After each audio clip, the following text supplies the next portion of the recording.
Your Words Destroyed My Planet, the stream series, the edited version. Originally streamed live at twitch.tv/dualitiesdownfall. More information in the description. Your Words Destroyed My Planet, Chapter 63.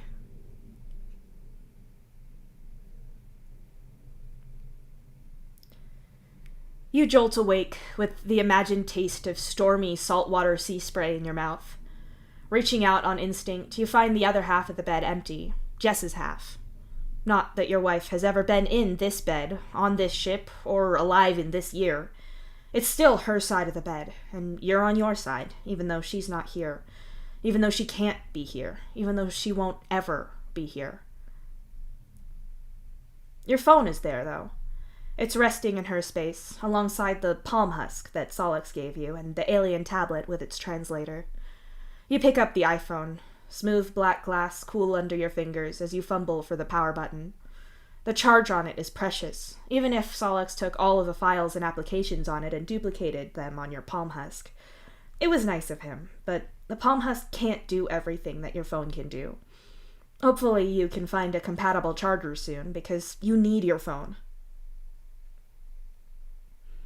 The screen powers on, your lock screen flashing up the night of Jess's last birthday on Earth, the last big family event that you were all there for. You're all smiling for the camera, the view tilted downwards from you angling it to get everyone in the shot. The ache in your chest from seeing it is still so sore, no matter how many times you've stared at it. You swipe past your lock screen, tap the phone icon, and click Jess's number at the top of your favorites. Even if it wasn't marked as a favorite, it'd still always be on screen with your recent calls. You two called each other all the time. Nearly every thought you had was relayed to her, every dumb joke sent her way. In return, you got back a million memes. She'd take pictures of things and send them to you with the words, us. 2 trash cans together, 2 birds at the same feeder, a pair of squirrels chasing each other in the park. Coworkers would tease you, but it just made you feel bad for them. It meant they can't have loved someone like you two loved each other. Even after she left the planet, she still remained in your most recently called list. You keep her at the top as you call her yet again. The cellular network connected to this number cannot be reached. Please record a message after the beep. Your message will be saved in a queue and uploaded to the network of all connected ships to be delivered to the recipient as soon as the original connection is resumed. Thank you. The robotic Spanish voice gives you the message that you've heard hundreds of times by now. At the end, cellular infrastructure was starting to fall apart, or it was taken over for official ship communications. Networks were spotty, but they all rolled out this feature to let people leave messages for one another, letting distant loved ones know that you were about to get on a ship, or that your plans had changed, even messages for those who had already left. People used it for all sorts of things. You left so many messages for Jess and your kids after they left. So many, and not enough, all at once. The phone beeps in your ear, so you start talking. Hey, Jess. I know I left you one of these last night, but I need to talk to you again. You begin, and already you can feel your throat getting tight from emotion. I still don't know if you're ever going to get these. Like, on the one hand, I'm way in the future, and in this time, you're... Don't cry. Don't. Dead. But also, time is weird. I'm here, so maybe these get back to you somehow? I don't think they do, because I think you'd have done something different if you'd got them. Unless you couldn't, because then that'd be some sort of time paradox or whatever the fuck. You frown at the ceiling, as your weak-ass gray matter starts to soft boil trying to work that out. I'm smarter when I talk to you. Low bar, I know. But I don't know what to do here, and I know if I told you about all of this, you'd have a smart answer. No one here is going to believe me. I know it. I tried talking to Solix about it. I really tried. I know you'd have said to start there, and I did, but I was basically hand-holding the guy, saying about how no one can hold their breath that long, and instead of realizing that obviously our great-grandson is absolutely dead, he was like, yeah, the void is weird. Oh well, no more thoughts on that. He doesn't want to see it. No one does. They're all so in awe of this miracle that they were desperate for, that no one is questioning shit, you say in despair. You roll on your side, facing her side of the bed.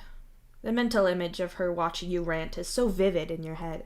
You can see her patiently waiting for you to keep going and get to the rest of the problem.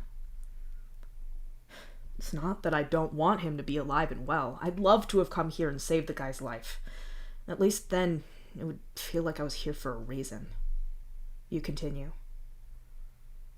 Silence hangs in the air, and you can visualize Jess's lips pressing together in a movement that's half sympathy and half a wince. You can almost smell the vanilla lip balm she always used, see the sheen of it on her lips as they move. I know it's awful, but fuck that guy, actually. I mean, okay, I don't mean it like that. He's our great-grandson, and the rest of our family were devastated for him. Solix was so upset about it that he did all of this. But you pause and squeeze your eyes shut. You never asked me to stay. You were always on board with what you signed up for with me, the spooky shit. Mom made sure I knew how important this was. I'd already gone through so much of it with Solix. I was supposed to stay. I thought I was staying there to die with the whole treasure trove of bullshit scavenger items.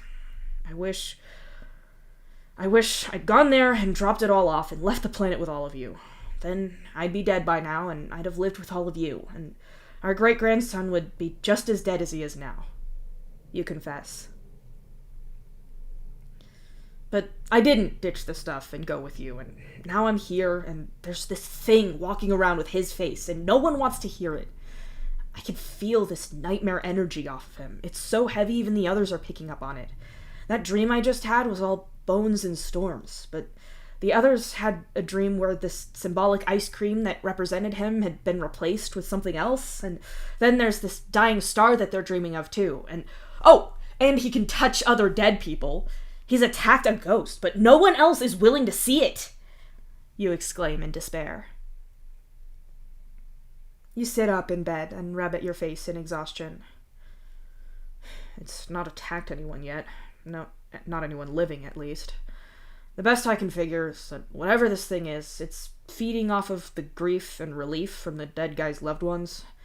It seems pretty physical when it wants to be, which puts me in the kind of nightmare realm of some kind of fae spirit or body snatcher shit, all that person comes back wrong genre of thing. I just gotta figure out what to do about it, or expose it to everyone else before it ups the ante and starts eating people or something. So far, it's not acted like it was going to do that, and I was staying up just in case before, but it seems like the emotional energy is enough now. Fuck knows everyone is highly strung around here at the moment. I've got some time. God, you'd wish you'd gone into space with her instead of doing this. Instead of giving voice to that, you say, I'll keep at it. I love you and the kids. If you do ever get this, then please give them a kiss from me. Tell them I'm so sorry for this, and that I love them. I have to go. I don't want to waste the battery and not be able to talk to you later. You don't bother waiting for the usual confirmation message that your message has been saved stuff. You power your phone off ASAP to save the battery instead. You swing your legs over the side of the bed and sit up. There's a stress headache building behind your eyes, making you curl forward with your elbows on your knees and the heels of your palms pressing into your forehead, as if the pressure might make the ache go away. There's so much wrong, and you barely know where to start. After a few quiet minutes of being miserable, it becomes clear that you're not going to get back to sleep. You should sleep more, but you aren't going to achieve that from simply being in the right room and wanting it badly enough. You leave and head to the kitchen, hoping that something to eat and drink will calm your system down again so that you can get back to sleep. It's what you used to tell your kids when they had a hard time sleeping. Get up for a little while, relax, then try again.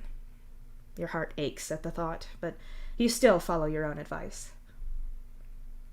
The kitchen is thankfully empty. You have no real desire to chit-chat with aliens right now. Actually, it's not a species thing. You don't particularly want to talk to any humans either.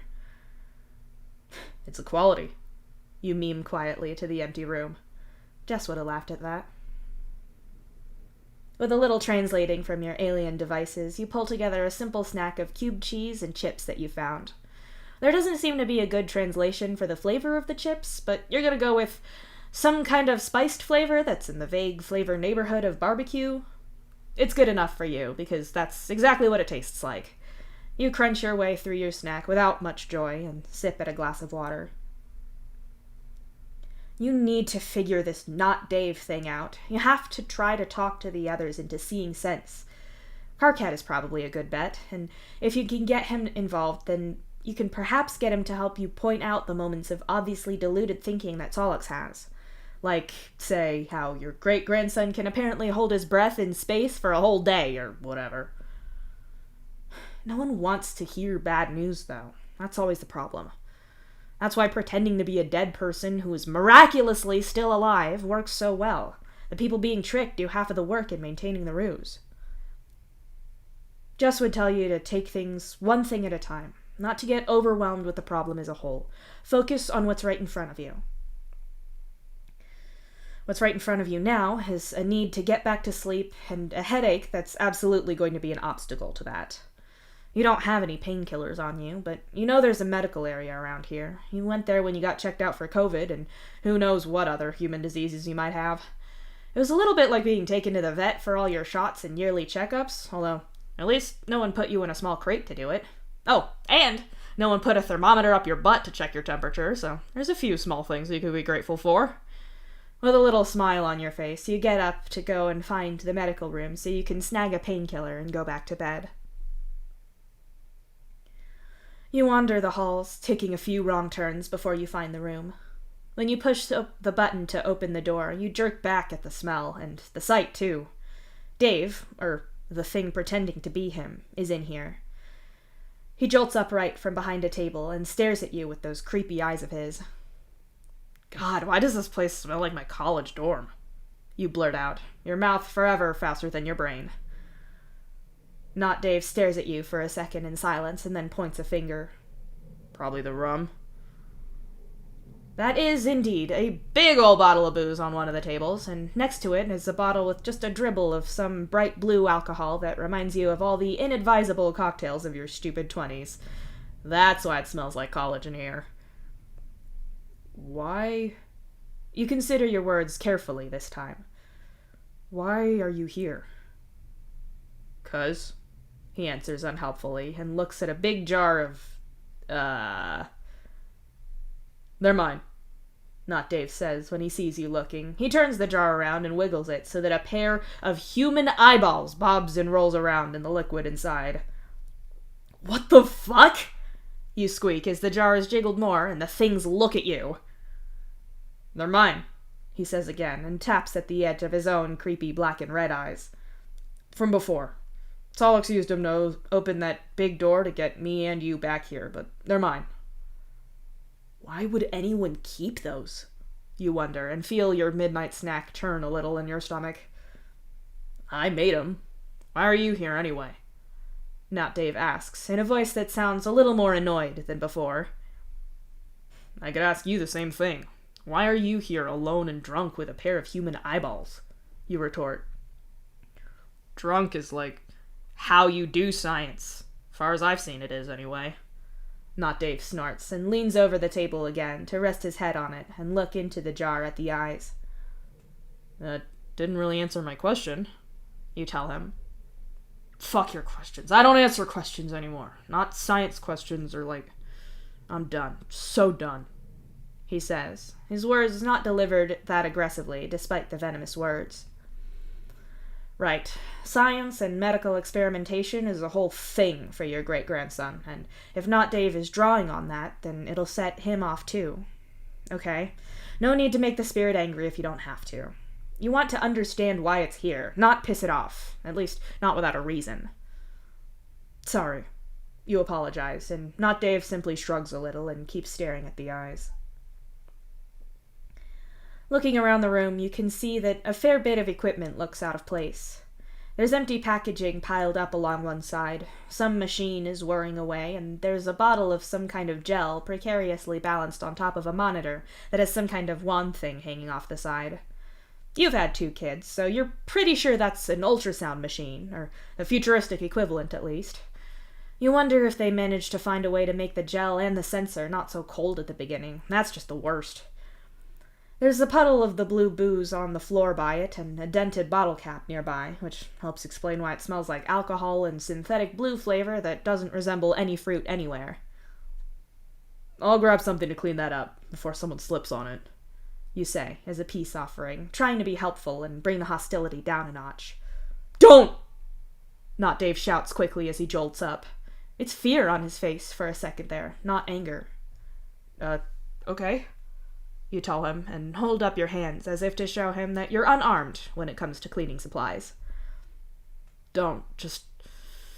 better it smells like this than medical and cleaning. I can't do that. Can't.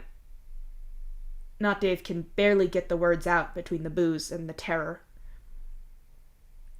That's why there's alcohol here, to cover the smell, you guess.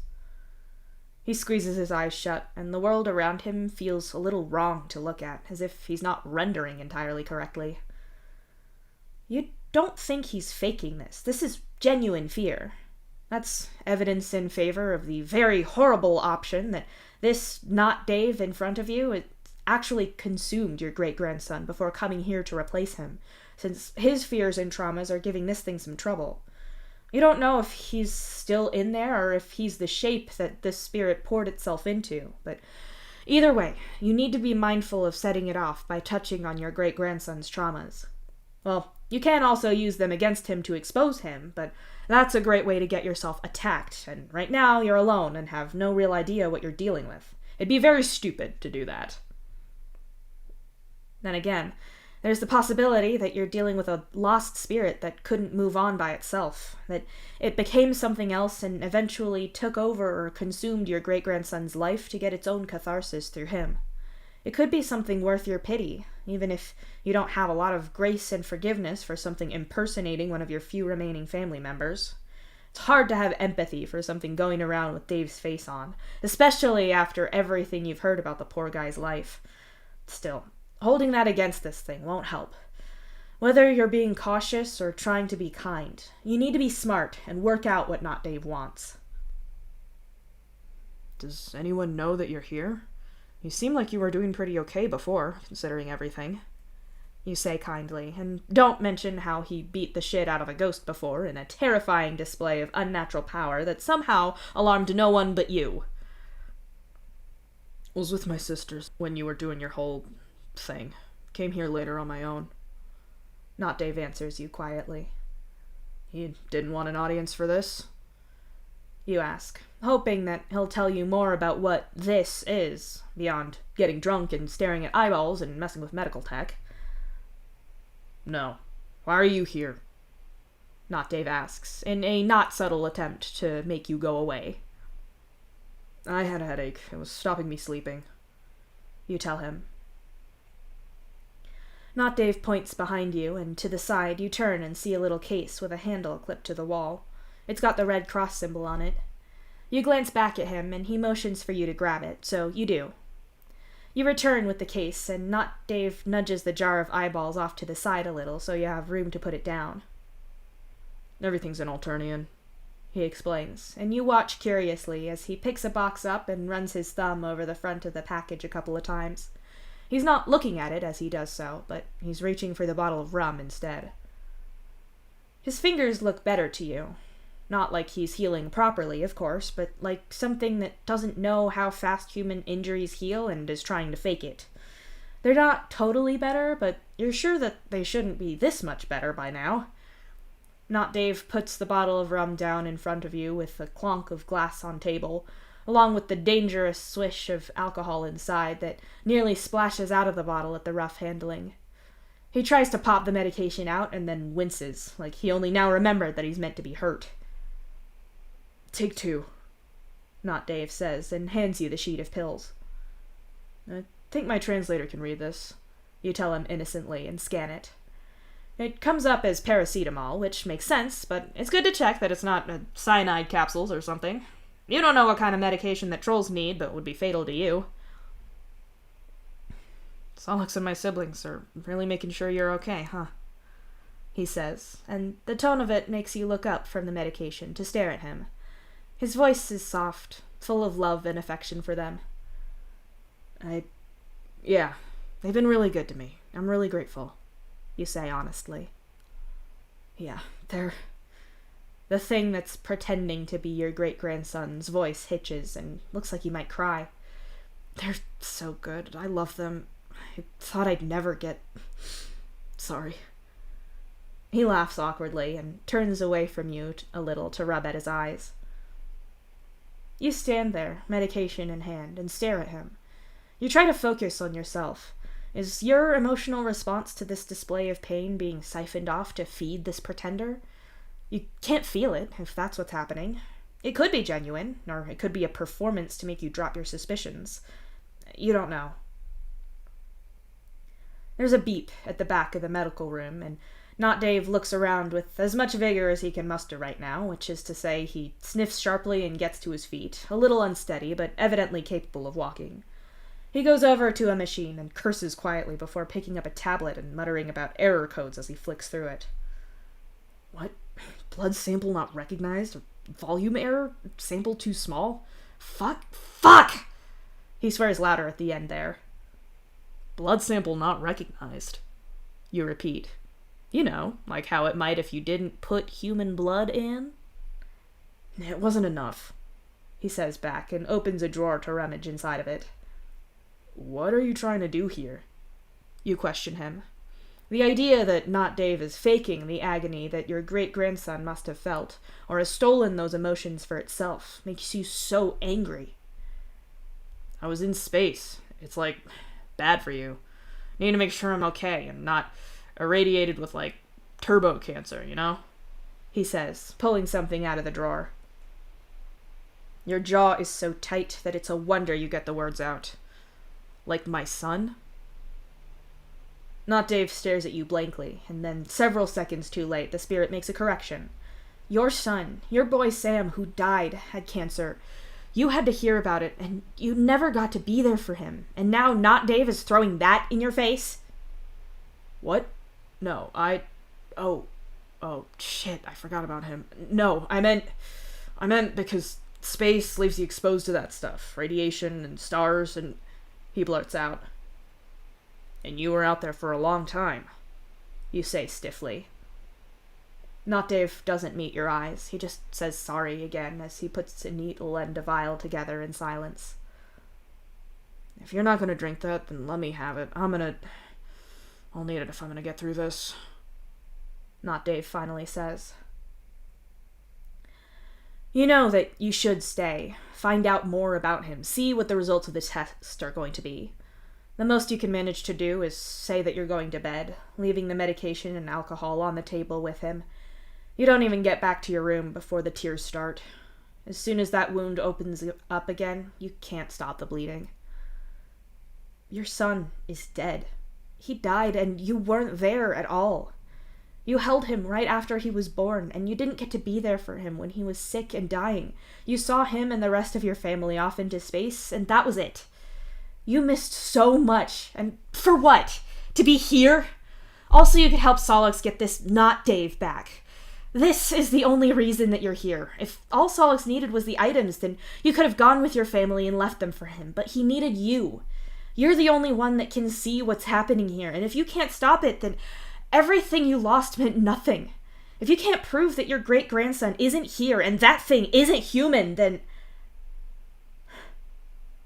you might as well have died back on Earth. Otherwise, there's no reason for all of this. Otherwise, you have no excuse for what you did, what you missed. Many miserable hours pass in your room, and maybe you sleep as well, but if you do, it's in the same overwhelming swamp of grief that you were marinating in when you were awake, so it doesn't make much difference. Eventually, both hunger and a sense of self-preservation drive you out of your room. People can drown in grief, but you can't give in to that, not after everything that you lost to be here. You go to the kitchen, and it feels fortuitous that Karkat is there and he's alone. You can try to talk some sense into him, try to get somewhere with this mess. Karkat, hey, you greet him. Karkat looks you up and down, and you get the distinct feeling that you've not met some standard. You can't help but feel a little bit offended. You look like shit, Karkat says in Spanish, thus offending you verbally as well, but he goes on. I'm already making tea. Do you want coffee? I don't think any of us slept well after that dream last night, so you're not the only one. Coffee would be great, actually. You concede, offense overridden by the need for caffeine. Jess always used to... Dave? Karkat's voice brings you back to the present. His tone is gentle, and his soft but alien face is a picture of concern. You hesitate, but spit it out. My wife, Jess, used to say that I had a caffeine problem. If it helps, when I was dating Gamzee, he used to say the same thing about me. But it's not a problem. I can stop any time I want to. I just never want to. Karkat tells you with a sly smile on his face. I appreciate this interspecies understanding.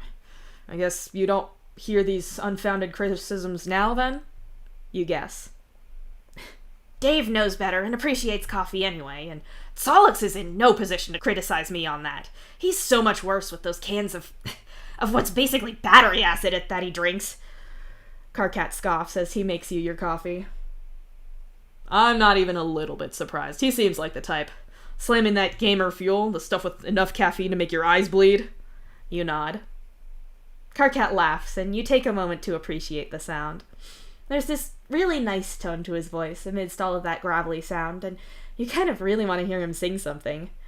He finishes making your coffee and presses the mug into your hand with a smile on his face, and you know that you're 1,000,000% correct in your verdict that he's the mom friend here. So, You look down at your drink and turn it around in your hand instead of looking at him. What did the rest of you think about that dream? I think it's fucked up, is what I think, Karkat answers, returning his attention to the tea that he was making. There's several mugs of it there. You wonder if he was going back to Solix or someone else and you've delayed him. Pretty sure that the whole thing is a metaphor, you say. Oh, absolutely. For a little bit of context, the funeral song for sailors is called... Karkat switches to Alternian for a second, and then back to Spanish, which translates to bones in the ocean. It's not exactly subtle. I'm not sure it's even a metaphor at that point. Your breath catches, and your hopes rise against your command. Is he getting it? It's about a dead sailor, like how your other dream was about that too, you tell him. Yeah, absolutely. Loads of the ghosts that came back were sailors. Then there's Dave. All of that was dragged out of the void and over here. It's absolutely what we're picking up on. Karkat agrees. It's Dave. It's coming from Dave. That's what I was trying to tell you before. You insist. Karkat frowns and leans against the counter. He brings his thumb to his mouth and starts to gnaw on the nail there, but he catches himself on the first bite and jerks his hand away, shoving it into his pocket like someone trying to kick the nail-biting habit. Instead, he purses his black lips for a moment and seems to think. He couldn't get into our dreams after he lost Bro, but that doesn't mean that he's not involved. He could still feel the balance after that, but he couldn't do anything with it. Karkat begins. Except for him ripping open a spaceship and killing himself, you point out. God, don't say that, Karkat says with a shudder, and you feel bad immediately. It's not his fault that there's something walking around pretending to be his dead boyfriend. Sorry, you apologize. Karkat narrows his yellow and red eyes at you, entirely correct in judging you for being a prick just then, but he seems to let the feeling go just as quickly as he closes them again. From what Solix said to you before, it sounded like your great-grandson could be kind of an ass too, so Karkat might be used to that kind of thing. You're right. He could still affect the void without his ghost. Karkat agrees, having valiantly moved past you being an ass. But from what you've said, there's more than one way to do this balance stuff, and I'm too new at it to know. It could be Dave. It could be bits of his thoughts and trauma getting tangled up with the balancer ghosts and influencing it. I could buy that. Or maybe it's all him. Maybe his dreams are different now. After everything he's been through, it makes sense that he'd be changed in a lot of ways. He's so close to the point. There's more going on here than just that stuff. I tried talking to Solix about it before, but he wasn't getting it, or he'd didn't really want to listen to me. You go on. Knowing Solix, it's both. Karkat laughs flatly and rolls his eyes at the entire idea. I'm serious, Karkat. There's something really wrong with Dave. Your words die as Not Dave walks through the door at that very moment. You freeze at the sight of him. He looks more dead than ever, armed with an expression that makes him come off like a guy who could murder 100 people without so much as blinking. His unsuspecting sister is at his side, Rose's hand gently resting on his back. Feeling better now? Karkat asks him, but Not Dave simply stares back. There's less alcohol in him for sure now, Rose answers instead, talking around Not Dave's empty stare. Did you throw up your brain too? Karkat asks teasingly. Not Dave blinks and shakes his head a little. Oh, you are speaking Spanish. I thought I was having a stroke or something. You know I speak Spanish, Karkat says with a frown. Yeah, but not to me. It threw me, he says back, explaining his weirdness away. We don't really speak Spanish much anymore. It reminds us too much of our parents. But obviously it would be rude to refuse to speak it around you, Rose adds. I got that. Took a minute is all. Not Dave grouses. Well, now that you're up to speed with languages, I made you ginger tea for your stomach, Karkat says, his voice teasing, but the expression on his face and the way he hands over the drink is ever so gentle. Not Dave takes the drink gratefully and then looks at you, speaking hesitantly. About last night. Don't, you say before he can get any further into it. You do not want him twisting that knife again. The thing pretending to be your great-grandson nods ever so slightly, moves to a kitchen island and hops up to sit on it. Did you see each other last night? He didn't say, Rose asks curiously and looks between the two of you. Had a headache in the night, went to get some painkillers. You answer briefly. Not Dave is very deliberately drinking and not talking. Oh, so you got to see this idiot doing drunk medicine on himself. Not that I don't understand why, Dave, but needles and high blood alcohol content don't mix. Also, needles and a hand tremor while drunk don't mix either. Nothing in a lab mixes with rum. It was a really dumb idea. You could have badly hurt yourself, Karkat says. It was the only way I could deal with it. And I told you, I wanted to make sure I was fine. Fine-ish. Not Dave says defensively. Your arm looks like you have a severe substance abuse problem, Dave. Equius is very unhappy about it, Rose says tartly. Not Dave's eyes go wide over his drink as he stares at Rose and then repeats, Is?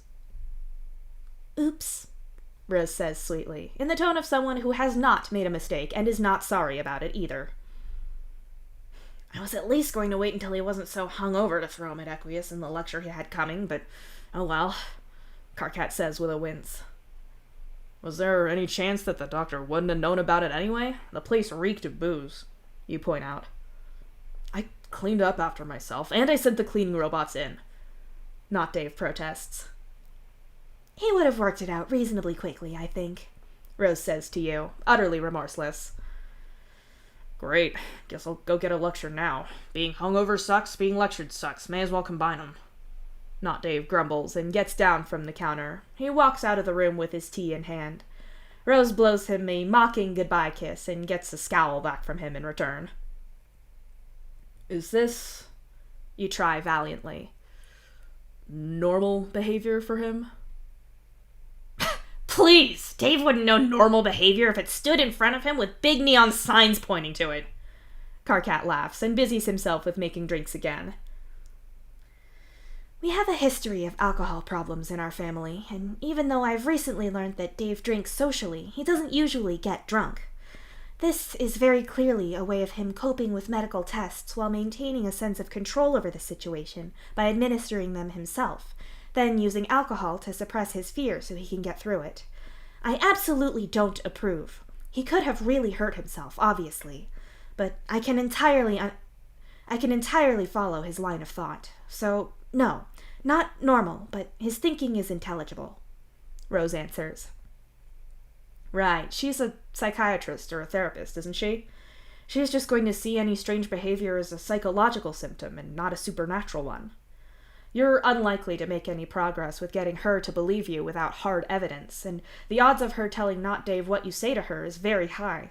Letting him know that you're onto him could be dangerous, so Rose is likely not going to be able to help you at this stage. I'm assuming that nothing unusual showed up on the test that he ran. You say, about the tests that he did with no one observing him and will now cleverly act as proof about how he's definitely who he says he is. You hate it, but it is a smart move. I know that the outcome of his blood tests were classed as normal, since nothing was automatically flagged by the testing equipment. I'm not qualified to read into it any more than that. My experience with blood tests is essentially limited to reading routine tests for the dosage of psychiatric medications, and even then, that sort of thing isn't my responsibility. I just know how to read it. I imagine that Equius will be going over it all with a fine-toothed comb, however. Rose tells you. I'm honestly not sure if I'm glad that he did it or not. It was stupid as hell. I know that Dave knows how to do basic medical things, and he could absolutely perform a blood draw on someone else, but doing it on himself when he's drunk is so dumb. What if it had gone really wrong? He already screwed it up enough that his arm looks like a pincushion. Karkat hisses as he clatters about, making still more drinks. Is his coping strategy for stress to be an angry barista?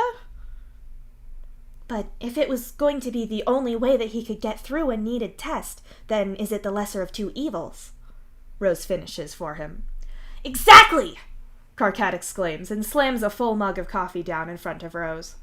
Some of it spills over the side, and Karkat curses and stomps off toward the sink. And, he continues loudly, waving the dish rag in the air, I can't even be angry because he knows it was risky and he feels physically terrible from the hangover, so he's already suffering. Plus, it's so obvious that all that mindfuckery that your parents put him through screwed up his relationship to needed medical care, and that's not his fault at all, which makes me a complete bastard for feeling anything negative about it, because Dave is clearly doing his best to survive and even be proactive with his care in the best way that he can manage right now. Plus, I'm personally relieved that Equius is going to have more data on Dave's current condition, so I don't have to worry about him being sick without us realizing. I mean, who knows what else your mother did to him? This will help rule some of that out, which is good, except it's also stupidly dangerous, and I want to scream! You stare in wonder at Karkat's entirely fluent Spanish rant that manages to be furious and emotionally sensitive all at once. This short and loud alien is deeply strange, but massively endearing somehow. That said, you think if you'd got him showing up in the past on Earth, that you wouldn't have gotten past the obviously furious tone and exposed gnashing teeth as he yells. You would have assumed that he was some kind of warlike Klingon alien that meant to kill you and hauled ass away from him. Solix was obviously alien, and his teeth were unnerving for sure, but he just looked so... Well, there's only so much intimidation you can get from a guy who looks like he works in IT and plays Magic the Gathering in his free time. It gave you enough pause to figure him out, a pause you probably wouldn't have given Karkat. Then again, Karkat can speak perfect Spanish, so you would have understood him and his soft center pretty quickly too. Rose moves, and you abruptly tune back into their conversation, because she's talking about checking up on not Dave's to see how he's doing with his doctor. Subtly offering her presence as backup if it would offset any medical anxiety, evidently. Let me know if he needs me, or if something happens, or if your mother did some experiment that gave him some kind of super plague, or unraveled all of his DNA like spaghetti, Karkat says in obvious worry. Of course, these are all entirely reasonable concerns. Until I see you next, Karkat, Great-Grandpa Dave. Rose says formally, with a raise of her coffee cup, then sweeps out of the room. That was very formal, or maybe fancy, you note. That's because Rose is very weird. It's genetic, and probably your fault, Karkat snorts. The possible dialogue tree of responses blossoms before you in your mind. Attempts to deny that Rose is weird, that you are weird, or that any weirdness is your fault, all end in failure. He's got you there, and the only winning move is not to play. Instead, you ask, What do all the other balancers make of all this? Not the weirdness of me or my genetic legacy in general, but what do they think of the dreams and of Dave?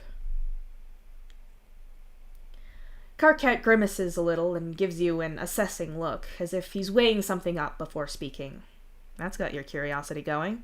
What's he trying to figure out? Maybe it's your emotional state, or is he weighing up if he can voice any worries he has about not Dave being, well, not Dave? I think there's something of a feeling that maybe... Karkat hedges that intro so hard it becomes a national park. Maybe you're holding back on us. It seems like you know more about this sort of thing, and you're not saying all of it. That's the opinion, at least. I wouldn't really know. I'm new to this, and pretty much everyone knows more than me. Ooh, that's Cinnamon Bunhorns and the Insane Clown Posse guy developing some beef with you there, then. I'm not used to working with other people, you admit.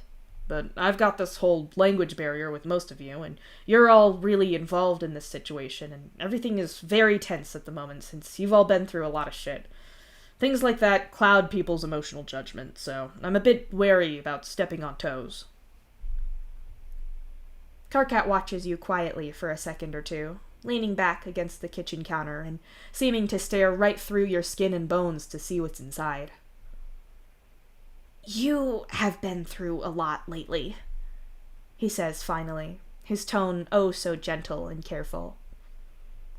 Yeah, but... You try, and are promptly flattened by the power of alien concern. But nothing. I can't bring your planet back, or your family. I don't know why the ghosts of your loved ones aren't here right now. I can't fix that. That is a lot to deal with for anyone. I know that I'm guilty of this, and I know that my Dave is the same, where you focus on a problem instead of what you're going through. But you're not alone. We're a team. Even if we're different, and even though there's a language problem, you can work with us. Be part of team fucked up life problems and clouded emotional judgment.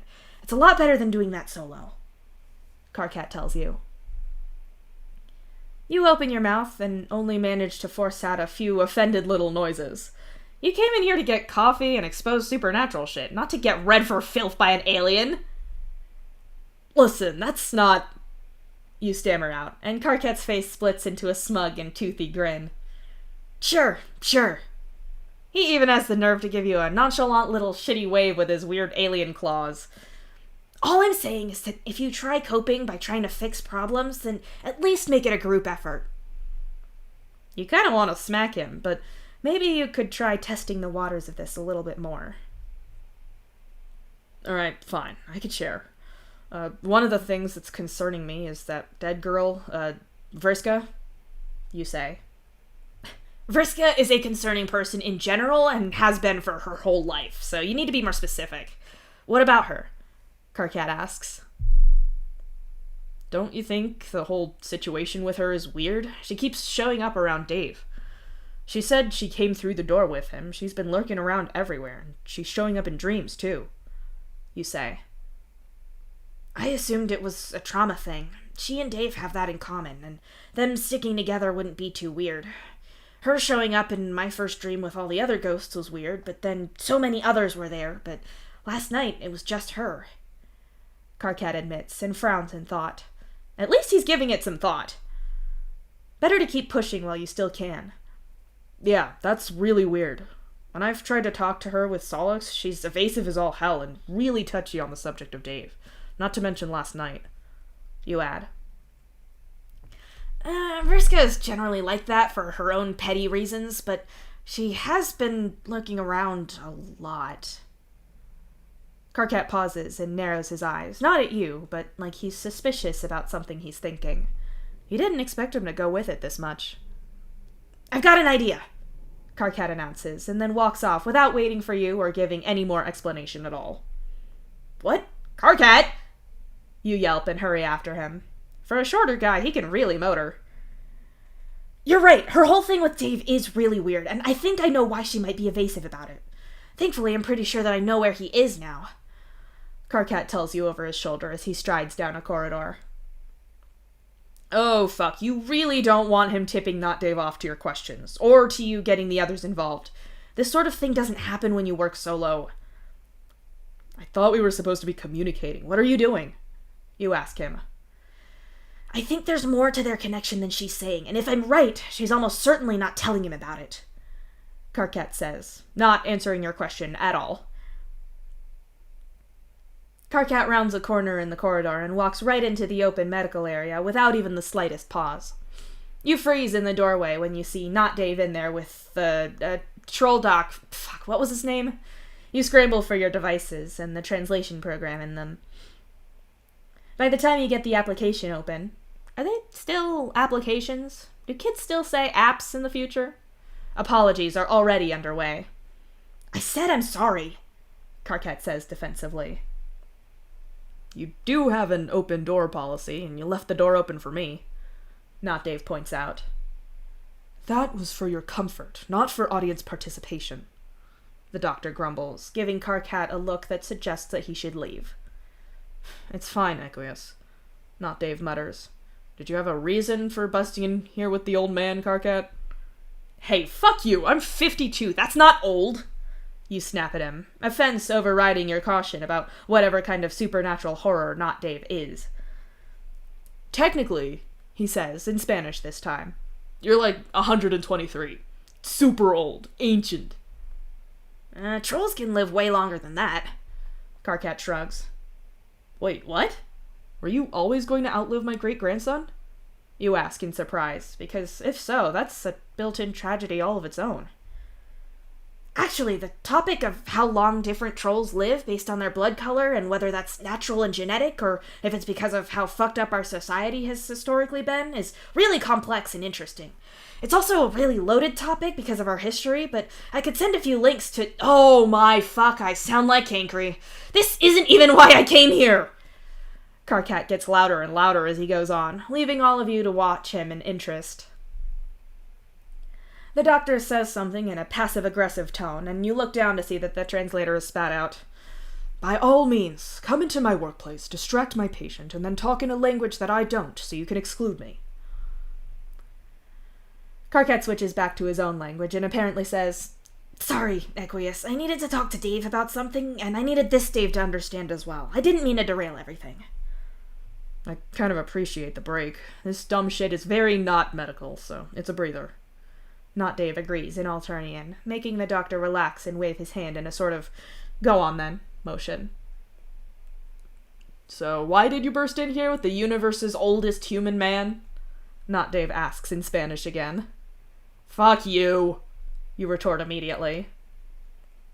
Vriska was in our dream again last night. That's twice now, Carquette says, ignoring all of the age stuff. Rip, so sorry for you. Not Dave replies flatly, way too unbothered by this. No, shut up. Dave said that this whole thing was strange, and he's right. She came through with you, and she's barely left you alone since. Not to mention that she's been showing up in dreams where I'd expect you to be if you were still a balancer. I thought it was a trauma or a guilt thing with her, but I think something else is going on with her, and with you too, Carquette insists. Not Dave pulls back a little, no longer teasing or playing. He looks uneasy, found out, perhaps. Clearly he's not a fan of people questioning anything about what he is or why he's here. What are you saying? He asks. I'm saying that normally you get a ghost and that's it, you're a balancer. But yours died and you didn't, so you weren't really a balancer anymore. You told me that your mother was trying to attach Vriska and Aranya together, and it didn't work. That she made balancers by force, not to mention all that shit she did with Matuna and Psionic. Carquette lists off. Get to the point, please. Less of this. Not Dave says, squeezing his eyes shut and looking incredibly tense. The doctor calls his name ever so softly, but Not Dave holds a shaking hand up to pause him for now. Sorry, my point is that if you can do this with bad science, then maybe it can happen naturally. You and Vriska have similarities in your pasts, and you were together in the void. What if the reason that she's showing up in balancer dreams, and the reason she's still here is because she's yours? That she's your ghost now, a balancer ghost? Carquette says. I'm pretty sure I'd know about that. Wouldn't I? Not Dave says, sounding less certain as he goes on. You've avoided anything to do with balancing. You're retired. She's also not bro, so I imagine she wouldn't feel exactly the same. The connection might not feel immediately familiar, but you could try bringing her here to find out, Karkat suggests. You're not sure about this. You can't make your mother show up anywhere. You've been able to hope and ask nicely, but you don't think that you could ever make her appear like these guys seem to do. You could just have better manners, or perhaps your mother possesses such strength of will that she doesn't do anything unless she wants to. You could buy that for sure. Not Dave shuts his weird eyes and frowns a little. For a moment, nothing happens, and then, out of thin air, Vriska appears. An argument breaks out between them in Alternian that your translator only gets half of, because it still can't hear ghosts. Luckily, Karkat steps closer to you and quietly gives you the Cliff Notes summary of what's going on here. They're talking about how she didn't agree to be his ghost. In fact, she explicitly told him she wasn't going to do that. He's getting angry at the fact that balancing is a thing he could possibly do now, and how it threatens his retirement. He doesn't want to balance with her either, and now it's just a cycle of them offending each other about the other one saying that they didn't want to do this anyway, and getting offended at the rejection because the other one is saying the same. Like, how dare you not want to work with me? I'm great, and I don't want to work with you anyway. Back and forth. The circle of stupidity is complete. Man, fuck you, Not Dave says to Karkat. I love that, Karkat says back immediately. Not Dave stammers out, his skin flushing immediately.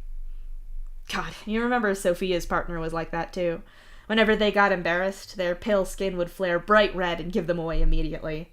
You heard Sophia go on and on about how cute they were for years, and that was definitely on the list of things she liked. It's so strange to see those features here too. Or stolen for imitation purposes in this case. Vriska shakes her head despairingly and starts talking again, so Not Dave drops his focus from Karkat, or perhaps takes the opportunity to not be so embarrassed by him, and goes back to talking to her. Yeah, it's like we agreed. I'm done with this, and you're not working for any more Striders. I'm not making you do shit. I'm over being made to do things, or making anyone else do it either. No more. It ends here. Not Dave says, and as you're looking at your translator, you feel that pull, that darkness that you felt on the island before, that inhuman force. By the time you look up at him, it's gone, and the fake human mask is solidly back up. You nudge Karkat in the arm. Ask her about the dream, about why she was on the beach and what she wasn't telling us about it. Not Dave says something quickly to Vriska, who flips you off and vanishes before Karkat can even ask your question. He tipped her off! She doesn't have to answer anything. I'm sure as shit not making her. We're done. Not Dave tells you directly, straight up admitting to interfering. Sure, anyway, we'll get out of your hair. Thanks for confirming about Vriska. I thought something was weird there. I'll see you later. Let me know if you two need me. Sorry for taking up your time, Equius. You get to see Karkat's words scroll across your translator as he hastily drags you from the room and shuts the door after you both. What the hell?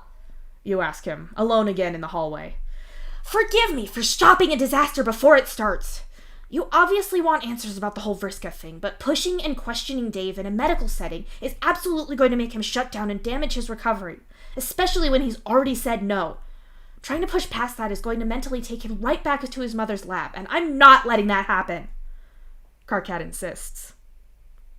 How convenient for the thing pretending to be your great-grandson. He gets a free pass to not answer questions, all because of the horrendous shit that your actual descendant went through. Cool. Fine. Look, when he was talking to that ghost, did you feel... I don't know what you'd call it, but that dark pull of energy? Like, the thing I could sense back on the volcanic island when you were all watching me and I didn't know it? Did you feel that? You ask instead. Karkat frowns and seems to think about it for a moment before saying... I'm not sure. I was thinking about Dave too much, so I probably wasn't paying attention to it.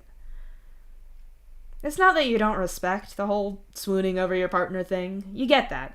It'd make this whole situation a lot easier for you if Karkat could get the hearts out of his eyes and actually look at the situation objectively, though. You take his hand and lead him away from any eavesdropping, unnatural imposters. You don't need to tip that thing off to your thoughts. Look, I need you to pay attention here, and I need you to not tell him about this. You say to Karkat, only for him to abruptly dig his heels in and stop you in your tracks. I'm not keeping secrets from Dave, Karkat tells you firmly, his thick eyebrows furrowed into the most stern expression possible. It takes so much effort to not scream at him that there is no other Dave. There's just you and that thing in there that's pretending. You manage to bite back the words through sheer force of will. Then I need you to actually think about this shit. I've been doing this longer than you, and I'm telling you that I can feel that same darkness around him as I could on that island. And it's not because of that Vriska girl. It showed up when he pulled her over, but it's not coming from her. You insist. I'll ask the others to pay attention to it. God, I hope he's not radioactive with void stuff from being in there, but I don't even know if that's a thing. I don't know what to do about that. Dave, though, I can't hide that from him if there's something wrong with him, Karkat says gently, even though it makes you want to scream. Don't tell him, or at least don't say anything until you've seen it for yourself. We don't have any proof of anything yet, right? You suggest. Maybe if you can get him to see this, then he'll really see what's going on and get it for himself. That's probably a good idea, given that so far I think it's only been you who's seen this, Karkat says, and pauses to give you an assessing look before continuing in a tone that suggests he's being cautious with his words. Everyone has been through a lot, and there's no point in making things worse by jumping to conclusions. Right, so you'll keep this to yourself until you see it for yourself? You check with him. Sure, I don't want to stress Dave out if this is nothing, Karkat says, making you relax. I'll say something about this eventually, but until I see that there's something worth talking about, then I'm not going to give him more to deal with right now. I'm sure his therapist will appreciate that. Hell, since I'm still waiting to talk to mine, I'm just going to assume that mine would appreciate me being sensible as well. Thank you. All I want is for you to really see what's going on here. This isn't right, you say in relief. Thank goodness that Karkat isn't going to tip your hat to the imposter immediately. Karkat nods a few times and then looks at you, just a little too carefully, and in a too gentle voice asks, Have you looked at speaking to a therapist as well? I know that Rose was going to recommend someone Spanish speaking to you, but obviously she's got a lot on her mind at the moment, so... You suck a sharp breath in through your teeth and keep them clenched to bite back the 100 outraged things you could say in response. He thinks that you're imagining this or blowing it out of proportion because you're upset or traumatized or whatever the fuck. He's not listening to you at all. I haven't done it yet, you manage to say, instead of giving in to the frustration and anger that you feel bubbling inside of you and threatening to boil over. It'd probably be a good idea. Dave found it hard to do as well, but it's definitely worth it when you find the right person, Karkat says, shooting for reassuring. You don't scream that his Dave is dead, and instead mutter something about how you'll think about it, and then you leave before you can screw this up entirely. You stalk angrily back to your room and throw yourself face down on the mattress. You're clearly not going to get anywhere with Karkat, are you? Solis doesn't want to hear it. The Juggalo straight up creeps you out. Karkat's convinced that you're seeing problems where there aren't any, and that just leaves you with cinnamon buns. Aradia. You tried to talk to her before with her girlfriend, but you didn't really get anywhere with that. She was entirely willing to concede that not Dave seemed different to your great-grandson, not that you put it that way at the time, but she was more of the opinion that he was putting out bad vibes due to trauma. This sucks. You're stuck in a waiting game. You can't get any backup on this until Not Dave does something obviously inhuman, and you can't do much more anyway until you work out just what he is and what he wants. The downside is that by the time he does that, there will likely be a body count, and that's the last thing you want. You've lost enough people already. You cannot bear to lose more. You call Jess again, letting it go through to the message forwarding service. I can't get through to anyone, Jess. They don't want to hear it, or they pretty obviously think that I'm just being jumpy over nothing because of trauma or whatever. You know that's not totally fair. Obviously, you've been through what could unanimously be agreed to be some shit.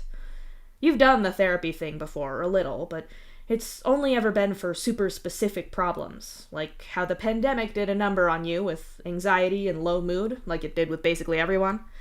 You've never wanted to go for anything more than that because I see dead people and I have supernatural powers is a one-way ticket to antipsychotics that you absolutely do not need, and you sure as shit never wanted that on your medical records. That could be different here, theoretically, but this doesn't seem like the time to risk it and find out. I can't lose anyone else. You, the kids, Mom.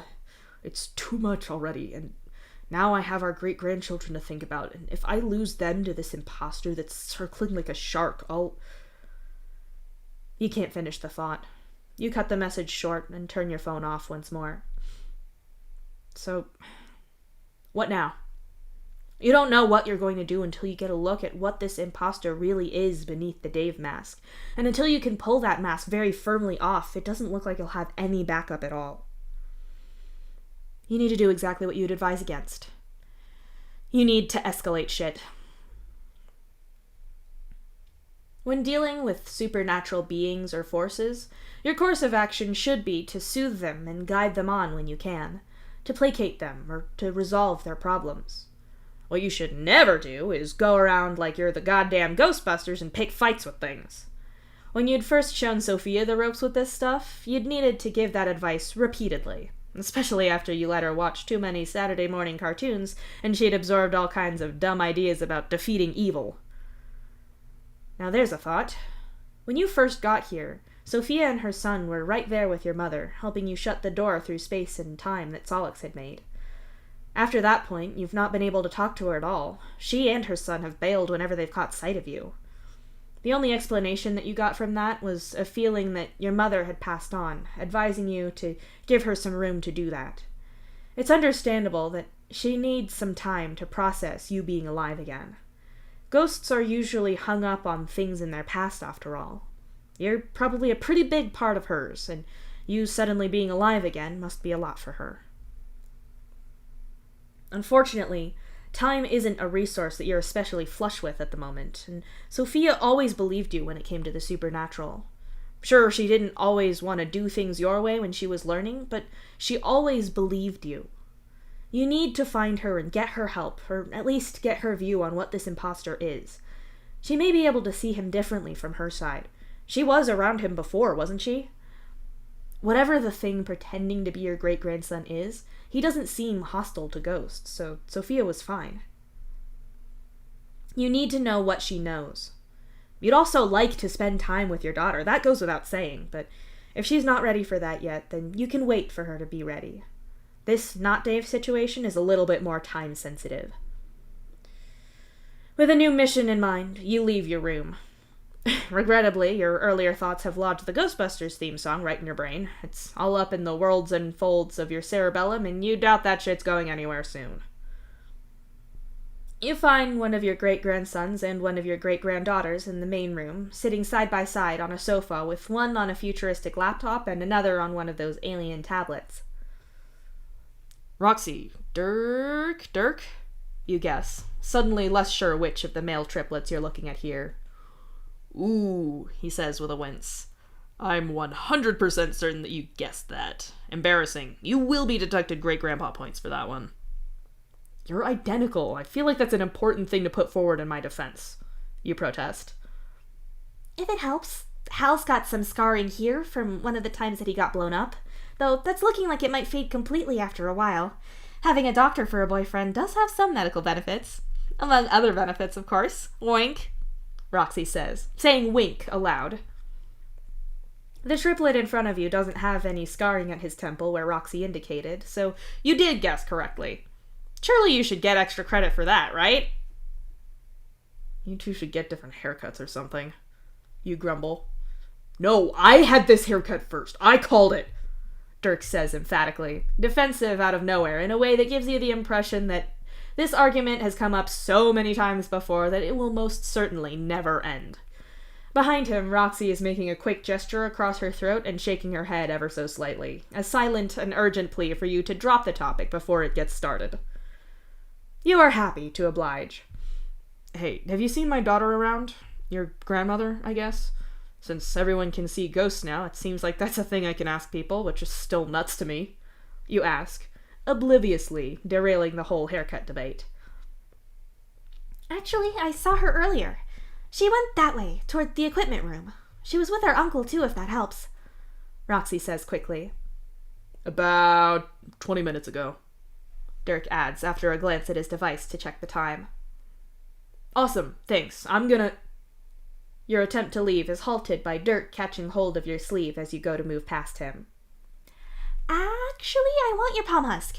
I've been busy splicing together our software and Hal's AI stuff, and I've made a lot of improvements to the translator that you've been using. Roxy says and holds out her hand. Well, you're not going to say no to understanding people better. You put your hand in your pocket and pull out your phone and your palm husk. You hand the alien thing over and let her do her thing. In other good news, I couldn't find any charging cables for that relic you've got there, but I did get the specs for the cable and the components online. It's not what we normally make, but I've got someone at our company to make a brand new charger for you that won't brick the whole device, including a power block that'll output 5 volts. Apparently it'll do more, but I figured you wouldn't want to push an antique. The charger should be here tonight or tomorrow. I should also be able to replace any hardware that dies in that thing. I'd want to properly scan it and take it apart to be sure that what Apple said they made is what's actually there, but it should all be good. Dirk informs you. Oh, wow, that's probably a good idea. Apple wasn't always the best with letting people repair their stuff, and I wouldn't be shocked if they lied a little, but wow, you 3 are so smart. Holy shit. Thank you so much, you say, overwhelmed with awe and gratitude in equal measure. You don't have to ration your battery anymore. You can keep your last technological tether to your home. You're welcome. I'm sure that being here is overwhelming and scary as hell, and I want to do anything we can to help. Dirk says earnestly, and you feel a little bit like you could cry. Which is a perfect lead-in to me helping right now. Let me show you this. Roxy beams and holds up your palm husk. You lean over the sofa to see the screen better. I've mapped the translator to this button on the side. You can press it and it'll just start doing its thing. You can scroll up through everything that's been said and it'll color code it for different people. It'll also tell you who is speaking. Solix's thing could separate people pretty well, and it could tell most people apart, but it didn't do well with Hal and Dirk. I also noticed that it sometimes got your sister, the older one, Jane. It sometimes got Jane confused with Rose's girlfriend if she was talking a certain way. You say. Roxy lowers the palm husk a little and frowns as Dirk makes a thoughtful, huh, sort of noise. You know, I can kind of see that if you think about it when Kanaya's teasing people. Plus, Janie doesn't have the accent hints that we do, so it's the same native language. I feel like I need to go and listen to them both again. Man, Dave could tell us this in a snap. He's got that super auditory memory, Dirk says. Well, anyway, this uses other methods to work out who's speaking as well as voice analysis. It'll even color code it for you with the color that people use for their Trollian text, but it doesn't put it in their typing quirk since you're probably not used to speed reading that. Roxy says and flashes you a grin at that last part. Yeah, Carcats is all yelling. Aradia's pretty normal. The clown guy's one is weird and makes me think of that SpongeBob meme, but Solix's is just hell to read. I can kind of stop seeing it if I'm talking to him for long enough, but... You pause as an idea occurs to you. Wait, does it do the color thing for everyone? I get how you could do it for everyone here, since you know everyone in this quarantine area, but what about the whole ship?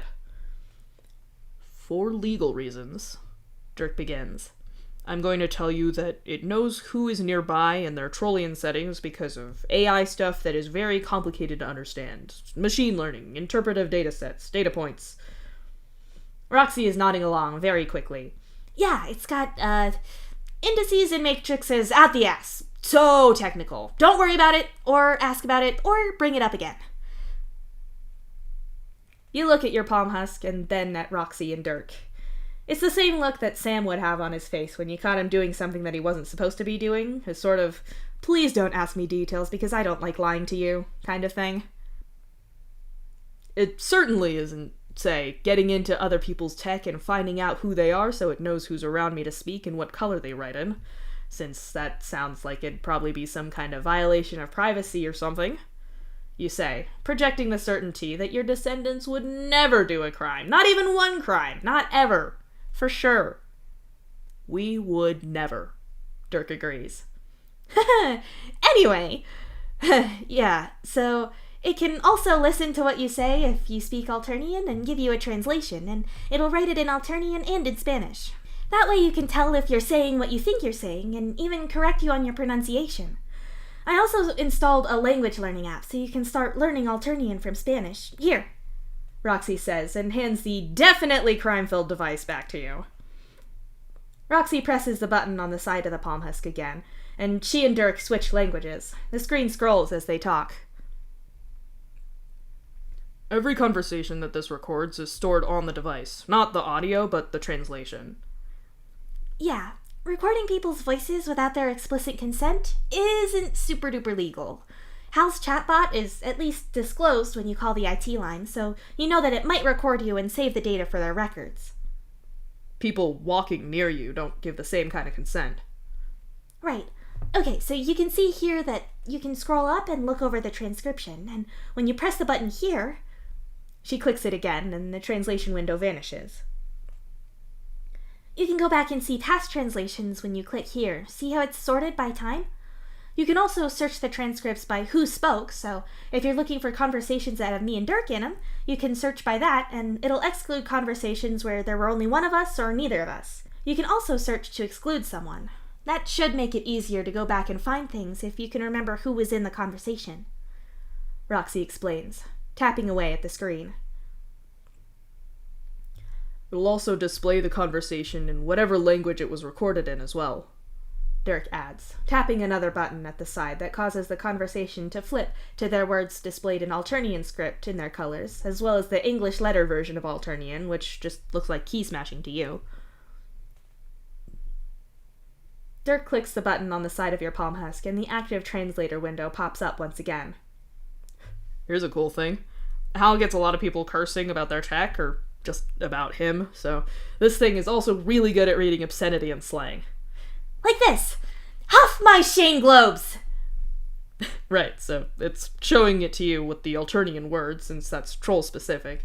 If the translator thinks that the word is meant to be troll-specific, or if there isn't a translation in Spanish, then it should show it in Alternian, and you can click it to get a quick idea of what it means. It'll explain, like, idioms and slang and stuff for you, too. You will get to be down with the kids once more.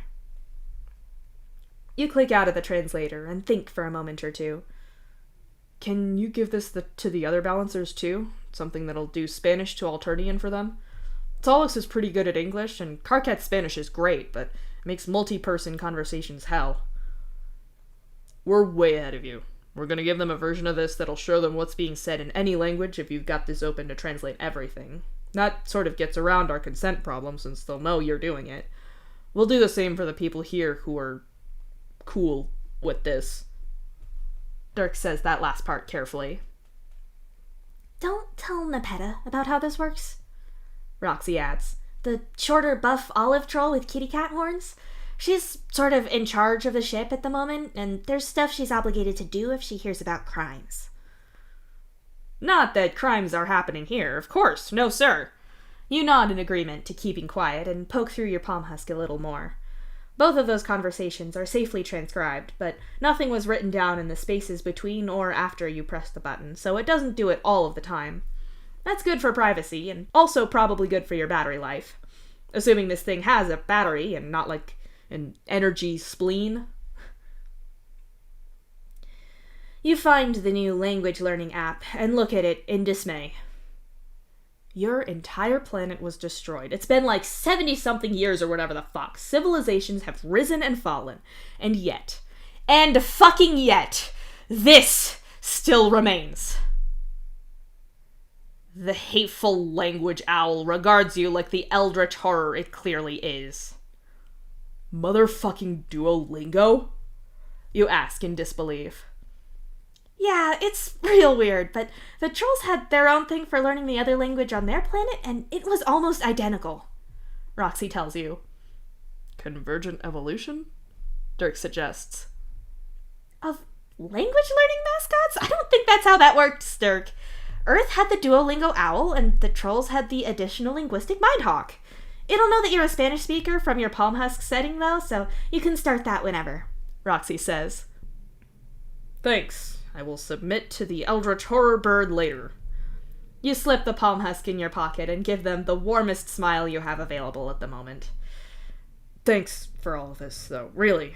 I appreciate how you're taking so much time to help me out and make me part of your family. We're related, but being family is different. It really means a lot to me. Dirk looks somewhat awkward and embarrassed about your sincere thanks, but Roxy beams at you and reaches over the back of the sofa to give you a hug. Thanks for being here. Our biological family has always been so shit to the five of us, and I'm really happy that you're here. Dad is absolutely our real dad, and nothing changes that, of course. He was always trying to get us to have a connection to our culture, and it's great that he did that, and great that you're helping with that. But I hadn't realized how much I'd wanted a family, like a line of people throughout the generations, you know? We never knew our uncle, or our grandmother and her brother. There was this whole family beyond Bro's shitty presence that we never got, and until you got here, I didn't get that. I felt so... Roxy struggles to find the words. Dislocated? Dirk fills in for her. We have our own family, but we had no connection to the past. It's not as if any of Bro's immediate family were alive when we were born, but he still knew those past generations. He had that, and we never got to. And now we do. It's a big thing, Roxy says, and pulls back from the hug with a slightly watery smile. Looking at the two of them makes your heart ache. Nothing will replace your wife or your own children, but these two are your family as well. They're your blood. You wish that you could have saved their brother, though. You hate that they're going to have to find out about whatever has replaced him and how much that'll hurt.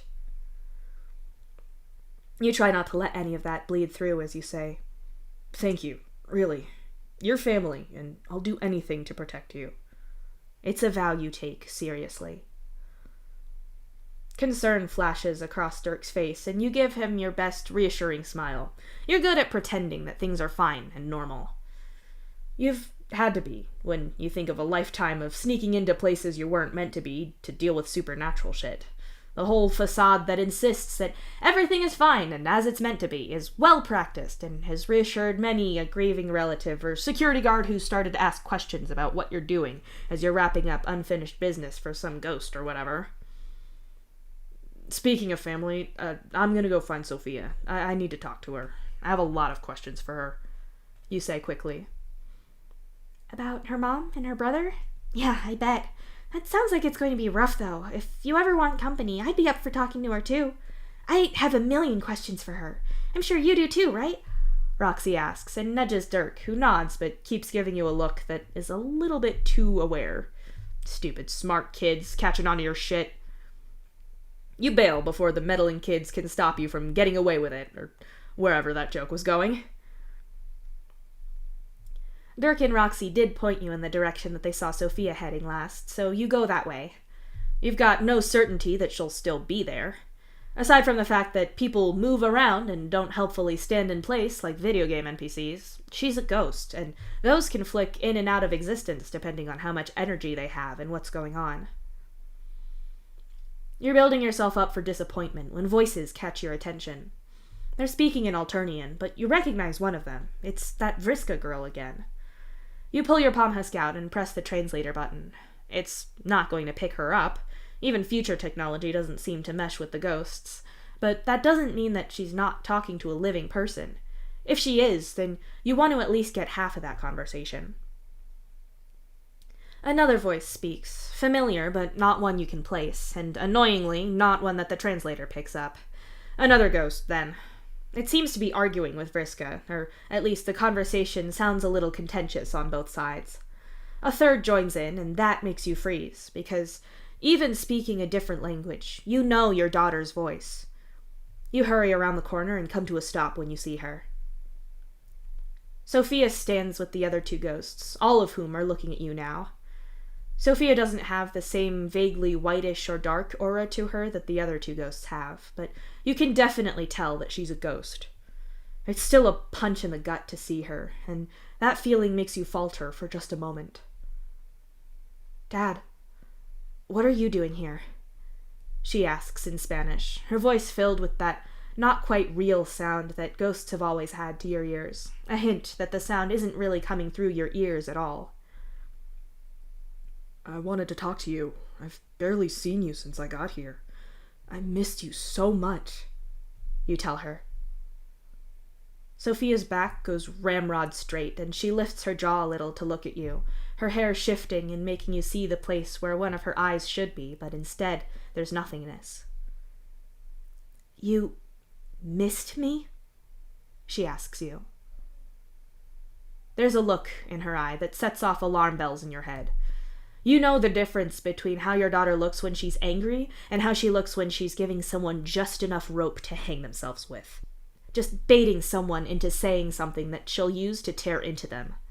You know that look, but you know this tone from all your work with ghosts. This is the warning you get right before tripping right into their unfinished business, the tone that makes you word things very carefully so you don't escalate things. Be careful here, and think about what you say before you say it. To your surprise, one of the other ghosts speaks first.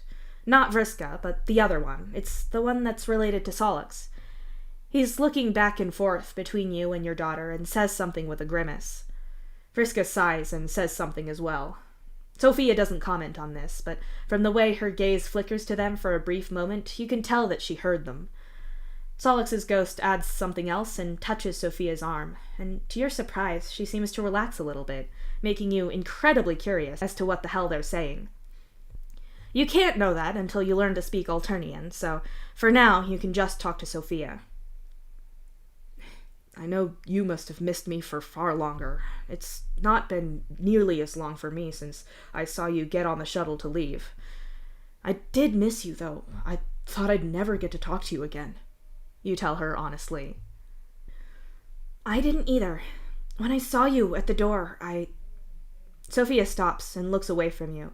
She's tense, and her body flickers out of visibility for a moment. When she looks back at you, her expression is angry. "You left me, Dad. I left the planet, but you abandoned us." "I'm sorry," you apologize as honestly and strongly as you can manage. "You abandoned us! You abandoned me!" Sophia snarls at you, and it's like a knife in your heart to hear it. "I'm sorry." Your voice catches on the words. "I wanted to go with you. I did. I thought about it over and over, ever since I found out that I didn't make it off of the planet. After Solix told me, and after my mother... I thought about leaving all that stuff on the beach and just going with you, but I couldn't. You know how this works. Forces bigger than us, premonitions, people talking to me through time. I'm sorry. I am. This isn't what I wanted either. I hate this, and I wish I could have seen you live your whole life. I do." "And you didn't have a choice," Sophia says. Not a question, but a statement instead. It's delivered stiffly as she stares at you with her one eye, in a way that makes you wonder if your soul has just the one eye after Solix took your coin. "Soph, I didn't choose to be like this," you insist desperately. "I didn't choose to have Mom haunting me. I didn't ask Solix to appear out of nowhere and give me some insane prophecy. I have no way of knowing what would have happened if I didn't do things like they were supposed to be done. What would have happened if I'd caused some kind of paradox. Believe me, I wanted to go with you. I wanted to watch you grow up, to be there when your kids were born. Hell, I wanted to be with your mom until the day we died. I wanted to help you with your sons and maybe fix things with your youngest. I wish I could have seen all the good that I hear Sam did. I wish I had all of that. None of this was because you didn't care for your family enough. It wasn't because you didn't love her. You love her so much. You have loved Sophia since you saw the shapes of her on Jess's first ultrasound. You will love her until the universe ends and then some. This was never because you didn't love her enough to stay with her. But this isn't about you. I can't imagine how much it hurt you that I stayed behind, how much it hurt over the years. I won't defend my choices, but I'm here now. We're both here now, and right now I want to see you and talk to you. I love you. I know what you want to talk about, Sophia says simply. You're not sure what to say. You do want to talk to your daughter simply to talk to her, to learn about how much of her life that you missed. You do. But you did come here for another reason, and you don't know whether you should deny that or not. You don't want to make her angry. She doesn't wait for you, though. You want to talk about my grandson, about Dave, Sophia says, and that gets the two ghosts by her to react, talking in hurried Alternian to her. She holds a hand up to shut them up, which stops Vriska from talking at least, but Solix's ghost keeps going, although you're not sure if he's talking to Sophia or to himself. This whole fucking thing is like a curse, Sophia says and shakes her head. Vriska looks sidelong at you and then says something lightly in Alternian that gets Solix's ghost to curse her out with vigor. You don't get the words, but you can get that much. Honestly, it's a little bit distracting. Soph, I'm trying to protect the family we have left. Your grandchildren. That isn't Dave wandering around. It's something pretending to be him, you say desperately. Sophia puts her face in her hands and laughs, a sound bordering on a sob rather than happy amusement. She looks up at you, shaking her head, and with anger obvious on her features. Just don't drown, Sophia snaps at you and vanishes. The other two ghosts look at the space that Sophia was in, and then at you. Solix's ghost, Matuna, that was his name, looks over at you once more. You don't speak Alternian, but you don't need to. Sad trombone noise needs no translation. Man, fuck you, you snap at him. Matuna retorts something that sounds familiar. You haven't learned to speak Alternian, but you picked up English via the internet, and curses stick in your brain like no one's business. You're very reasonably sure that Matuna just told you to do something to his shame globes. You don't need the translator for that. I don't know why I'm talking to you. I don't speak Alternian, you say slowly and sigh, shoving your hands in your pockets. Vriska looks at you and then says something, but you catch the word Alternian in there. Matuna laughs and looks at you. It's definitely a mocking kind of thing. Vriska starts to speak again, and you listen, not for the words, but for the shape of what she's saying. Some sort of lead-in to a topic, and then something that sounds like it's basically like I was saying before. You wait for a pause, searching for a new sentence, and then you listen and repeat after a second or two.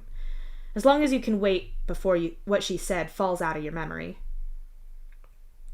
The two of them stare at you in surprise, and you try to repeat it again, chewing around the alien words with a frown as if you can puzzle them out by just trying hard enough. The two of them talk again, quick and concerned. The word Alternian is thrown in again. They're trying to work out if you can suddenly speak Alternian. Obviously you can't. Vriska talks first, trying to get back to what she was saying, but Matuna cuts her off. You repeat his words, and Matuna looks pissed off, and Vriska looks doubly pissed off since she didn't enjoy hearing Matuna say it the first time. He leaves, she shouts something after him, and vanishes. You hurriedly pull your palm husk out and repeat that last line as best as you can. You stare down at the translation history, starting from the moment you shoved your hands in your pockets and started it, to right now. Tells him this is water wants. Not human. A little bit of fussing with the translator allows you to correct that to, this is what he wants, and after a little guessing, you find a word that sounds like what you heard, which produces the chilling, he's not human. Oh, fuck, the ghosts are in on it, or at least those two are. Fuck, of course Vriska is on Dave's side, she's attached to him like you were with your mother. That's some goddamn stone-cold confirmation that you're right about not Dave. He isn't human. They admitted it. Okay, right. You need to do something about this. Sophia isn't going to help because she's very reasonably upset about how you didn't go with her. It's a lot to ask for her to help you with the same work that was the reason you stayed behind when she left Earth. You wish this wasn't your problem, and you most definitely didn't ask for this. But Nevertheless, it is your problem. You, and only you, have this mess to deal with. So, you're vindicated, even if it's not in a way that feels good. At least you know that it's not just paranoia in your head or something. Not Dave really isn't human. You need to find your moment to do something about it, and you need to make sure that you can get the others to see the truth. So, you wait, but not for long. What's happening exactly? You whisper to Karkat that very afternoon. You're in a pretty packed office, and you'd really like some context for why this group has been gathered together. It's all of the balancers, not Dave, and then a few other people, too. It's not a bad audience for you to pull your whole Poirot parlor scene deal and reveal that not Dave is an imposter, but you'd rather know why you're supposed to be here before you decide if you're going to hijack it. Before all of this, we had a captain on this ship. She didn't want anyone knowing about the balancers or ghosts or anything like that. We found out about all of that when we found the videos of what Dave's parents did to him and to other people to make them balancers. By we, I mean Dave's family, Kanaya, my brother, and a few other people. Karkat explains quietly. Not Dave looks at both of you for a moment, but doesn't say anything. You get why your great-grandson would want to avoid the topic, so it makes sense that he's avoiding it too. We thought that the secrecy and being complicit in that was fucking shit, so we told everyone. We spread all of that information in a way that couldn't be suppressed or denied because we didn't want this to continue. Which, again, I'm sorry about how I did that and how much of your personal shit got out. Karkat says, leaning around you to look at Not Dave. Not Dave shrugs apathetically, and when he speaks, his voice sounds almost bored. You wanted to make sure this shit never happened again? I'm all about being done with this. I've come around to your way of thinking, I guess. That certainly sounds like a big change in Dave's previously established opinions. Something that would make Karkat more inclined to accept this counterfeit as the real deal. Great. Well, it ended up with a revolution and deposing the captain after she threatened to throw us outside of the ship to force us to fix the situation and make the balancers go back to doing what she wanted. Karkat continues. Not Dave's hands snap shut, and he turns his head to look at Karkat with such eerie smoothness that you're almost surprised it doesn't just keep going around like something out of the goddamn Exorcist. When he speaks, his voice is dark and has a layer of unnatural notes that sets your teeth on edge, but doesn't seem to raise too much of an eyebrow for anyone else. Not happening again. Not ever, he hisses. The clown troll clocks Not Dave's tone and bumps his fist against Not Dave's shoulder, his face concerned as he says something Alternian to him. You're glad that you've got your translator running, but you're more interested in talking to Karkat right now. Alright, so you started a revolution against evil shit, which is generally a cool and sexy thing that I'm in favor of. Great job on that, but then what? You ask. The revolution thing is almost a family business now, but that's not the point. Several people here saved our asses from being tossed into space, and the captain was arrested. I can't remember what Teresa actually charged her with at the time, but if she hadn't been charged with something. Karkat's speech trails off, and you look around in fear. It sounds like there's a pissed-off lion or a bear or something in the room with you, but no, that noise is apparently coming from Gamzee as he looks at the translator on his phone.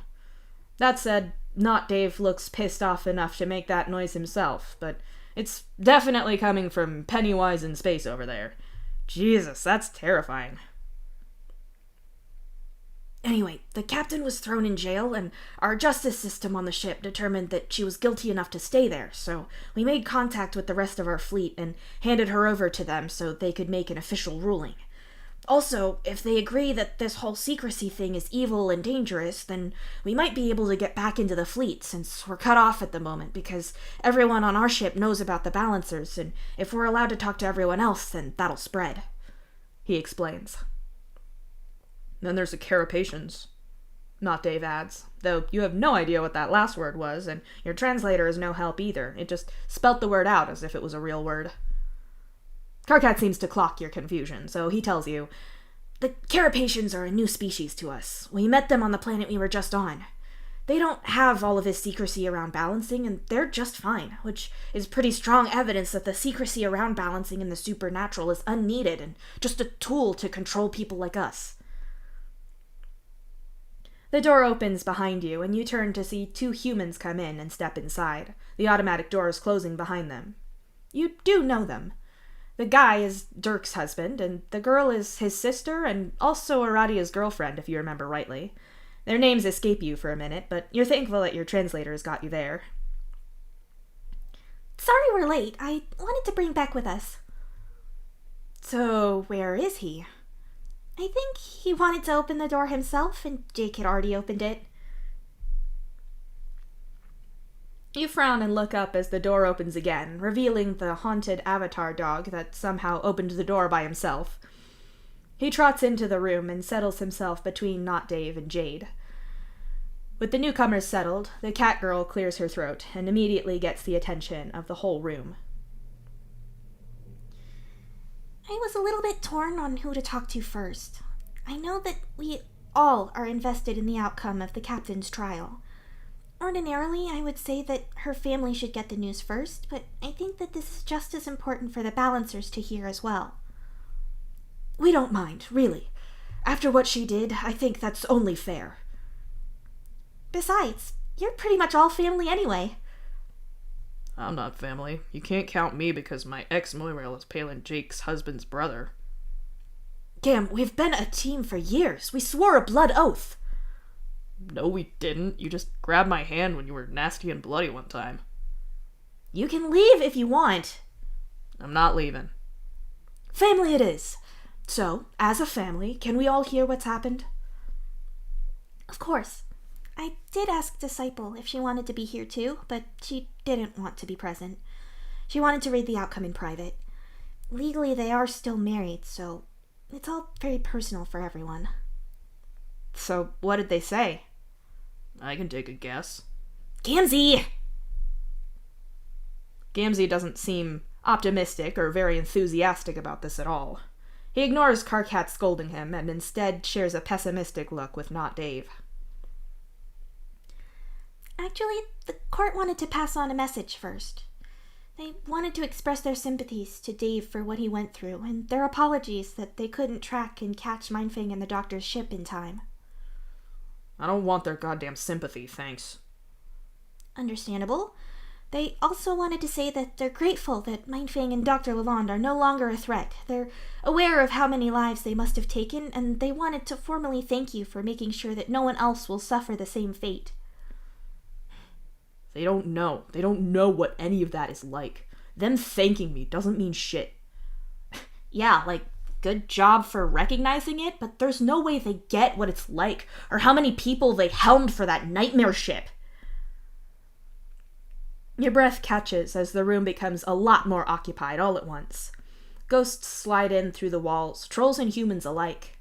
Some you recognize, like Matuna and Vriska, but others you don't know at all. You gasp when you see your grandson's ghost slide through the wall, his hair drifting about in zero gravity, and one of his eyes missing in the same way that Sophia's is. Nepeta looks around the room in uneasy surprise, looking at each of the ghosts with an expression of recognition on her face for most of them. The others are looking around at the ghosts too, everyone except Not Dave. Most of you are former balancers for this ship. I recognize you from your portraits, even though I didn't work with you myself. I assume that you want to know what the captain's verdict is, too?" There's a ghostly murmuring. It sounds ominous and angry, but there's a lot of nodding going on. These aren't happy spirits by any means, but clearly they're still with it enough to be invested in what's happening here. "I don't mind them being here, I guess. Not that I could do anything about it if I did mind." "Same. Well, there was one last message that they wanted to pass on before the verdict." "If it's more sympathy, can I suggest that we skip it?" "I'm sure they mean well, and I'm saying that to remind myself of that. It's probably well intended." Karkat looks wildly pissy, and you think that if this message was being delivered in person, that Karkat might just suplex some court person for saying it. He's polite and fighty all at once. It's partly a thank you, but it's more of an update. Because we discovered that Mindfang's mind control could reach that far, a lot of procedures are being changed. The checks that we ran our navigational data through when we were looking for Dave are going to be standard now. The fleet is also developing a method of mind control screening for staff to make sure that people are acting on their own free will. That's a good idea. I'd like to think that it was just Mindfang who had mind control psionics that strong, but I want to know for sure. What about the old navigational data? Iron Chain looked over their past scans and saw Mindfang's ship when they missed it before. Is everyone going to look over all of their scans? That's a lot of data. I wondered about that too. I definitely want to get people to scour through our history. I want to know if we had more close calls with Mindfang than we were aware of. Vriska whispers something at Dave's side, but it doesn't look like she was whispering it to him exactly, more like she was talking to herself. You mouth, "What?" at Karkat, prompting him to lean over to you and whisper Spanish right into your ear, cutting the translator's records out of it. If we find that out, then there's a chance that we can tell if Vriska and her sister were manipulated into abducting Solix and Matuna, or if they did it by choice, he says to you, ever so quietly, which explains why Solix and Matuna look tense, and why Vriska looks deeply uncomfortable. That'll probably be a real can of worms to deal with. Redclair made the point that although there are people like Matuna or Dave where we know they were taken, there's probably a lot of people who are recorded as simply missing or lost in accidents that didn't really happen. She said it's important that we can give some closure and truth to those people and their loved ones. It's not as if we can put Dr. Lalonde and Mindfang on trial now, but at least we can try to give some justice to their victims. It's too little too late, but... No, that's good. I like that. At least people will know what happened for real. I think it'll probably take a while, and I'm sure that some data has been lost over the years, but it's something. Yeah, at least we'll know their names. Will we, though? Okay, we will, but is the fleet going to know what Dr. Lalonde was really up to? Without knowing about the balance and why they were doing this, then they're just going to look like random serial killers. There are a bunch of responses from the ghosts in the room that you don't really need to translate. The feeling does seem to be that Dr. Lalonde and Mindfang were just serial killers and monsters, regardless of their motives. That brings me to the actual verdict, in a way. The captain was checked for any active mind control, and nothing was found, but it's not clear how much of Mindfang's control might persist after her death. I'm going to be very pessimistic and say that there will probably be a number of people claiming that Mindfang controlled them to work with Dr. Lalonde and that it was just so long ago that it can't be proven now. I think you're right there. Fuck those people. I'll twist those spineless bastards into knots if I get the chance. Actually, just as an aside, can we petition for Dave's mom to lose her doctorate? Calling her a doctor when she's an affront to science makes me want to scream. I'm torn between saying that you're running into a no true Scotsman fallacy there, like there's never been bad doctors ever. She can be terrible and have a doctorate. On the other hand, I'm sure she would absolutely hate that, and I'm entirely down for posthumous spite. I'm reasonably sure that that's not in Nepetta's control, so can we get back to finding out about my grandmother, please? I bet I know what Nep is going to tell us, but yeah, go on. Nepeta gives Not Dave an uneasy look, and you wonder if she can feel something from him too, or if the generally dark and menacing way that he said that was enough to give her the creeps by itself. It certainly creeped you out. You close your eyes for a moment and focus. Not Dave feels off already. He's surrounded by ghosts, which already make that whole area of the room feel off, but you can feel a distinct pull towards him. It reminds you of when you slept on the boat when you went to the volcanic island, the phantom sensation of waves that came with you even after you stepped onto dry land. This feels like the faint tug of a dark tide leading you towards Not Dave. You open your eyes again when Nepeta starts talking once more. The court ruled that the captain's arrest of you and your families was unlawful, along with threats against people's lives. We've all been officially cleared by the fleet, meaning that our coup and takeover are essentially lawful, and everything is being swept aside as the ends justifying the means. Including the virus? Somehow, yes. You are all very lucky there, though I may task Solix with ensuring that you never code anything ever again. Sir, yes, sir. If everything my grandmother did is officially unlawful, then what are they doing with her? Are they going to space her? You look at Not Dave. He's staring at Nepeta unblinkingly. You're not sure if he's breathing either, but you don't get to watch him for long enough to be sure, as he senses you looking at him, and you have to look away before you're caught watching him. They're not going to execute her. The court said that given her history and her age, it's more appropriate to put her under house arrest and retire her from her position. She threatens us and gets a nice motherfucking retirement in peace? Can't space someone without holding them guilty for a crime. If she arrested and threatened us because she's old and she's lost it, then it's medical shit. That's what they're saying it was, right? Not Dave's voice is icy, and that unnatural pull toward him is stronger still. The ghosts around him are muttering in discontent, and this feels really dangerous to you. They seem to be picking up on Not Dave's mood and reflecting it outwards. That's what they ruled it as, yes. I'm sorry, but no, my grandmother is a lot of things, but she's not senile at all. She was entirely in her right mind. Unless they have to say that she's deteriorated mentally. If they say she's sane and healthy, then she committed an actual crime, and they're avoiding charging her with that. They'd have to explain why she did it. Tell me they're not doing what I think they're doing. Motherfuckers, course they are. They're trying to keep the balance a secret still, and this is just to keep us quiet. Not Dave makes a there you go kind of gesture, and the ghosts around him argue angrily, both between themselves and directing their questions at Nepeta. Again, you can't understand them, so you look at Karkat. It takes a moment for him to shake off his shock and start explaining. The ghosts around here are pretty much all former balancers for this ship. People that our captain kept in the job until they died. Only now, they're hearing that she's not being held accountable for it at all. Understandably, they're upset. Karkat explains furiously. I knew this was what was going to happen. Could have written it down and sent it to you ahead of time like some psychic trick. Not Dave says flatly to Karkat. I'm sorry, this isn't what I wanted either. We're still cut off from the fleet, but I'm hoping that we can be a model to prove that knowing about the balance and ghosts doesn't doom us. That we can prove that the rest of the fleet can be like us.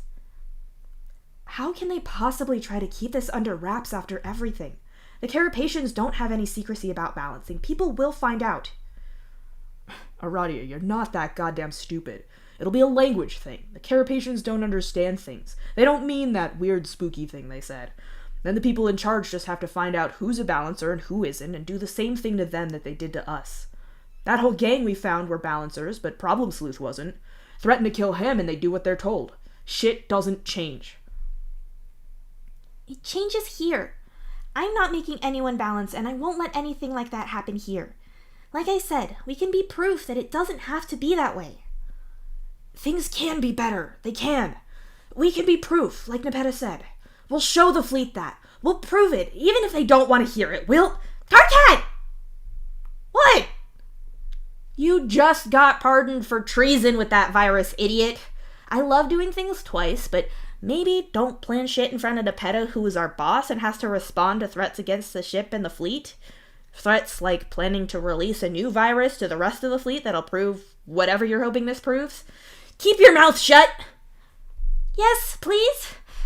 I'm going to tell myself that you were just thinking out loud and you're emotional and that wasn't going anywhere else. Leaving all of that aside, Karkat, surely there's a numbers problem with secrecy. This is why conspiracy theories don't work. Not when there's only so many people who can know about a big secret before something like Karkat happens. Did you just call me a thing? Shut up. Not Dave forces a breath out between his grated teeth and looks over at Solix and Matuna. I'm going to be a dick here. Sorry in advance, but I'm right. That's not how being sorry works. Okay, the point isn't about how secret it can be. Like, yeah, probably the Carapacians are going to screw the secrecy thing for everyone sooner or later. It doesn't actually matter, though.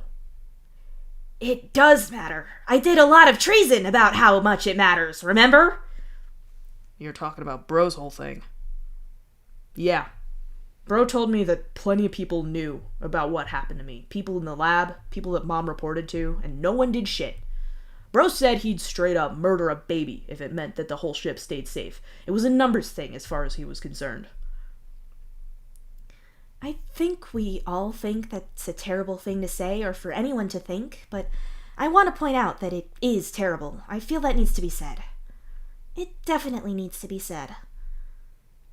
We talked about this when we were putting the virus together. There's an argument to be made for someone suffering to save everyone, but that doesn't make it right. It definitely doesn't make it right to coerce people like this and threaten them in private to make them comply.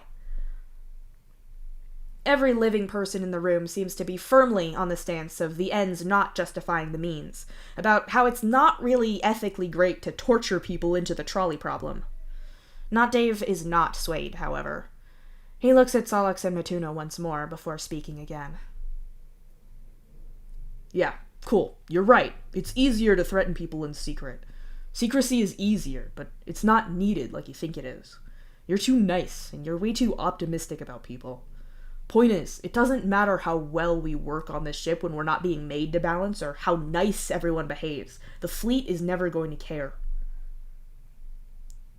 You don't know that. People care. Even if they're scared and say shitty things when they're scared.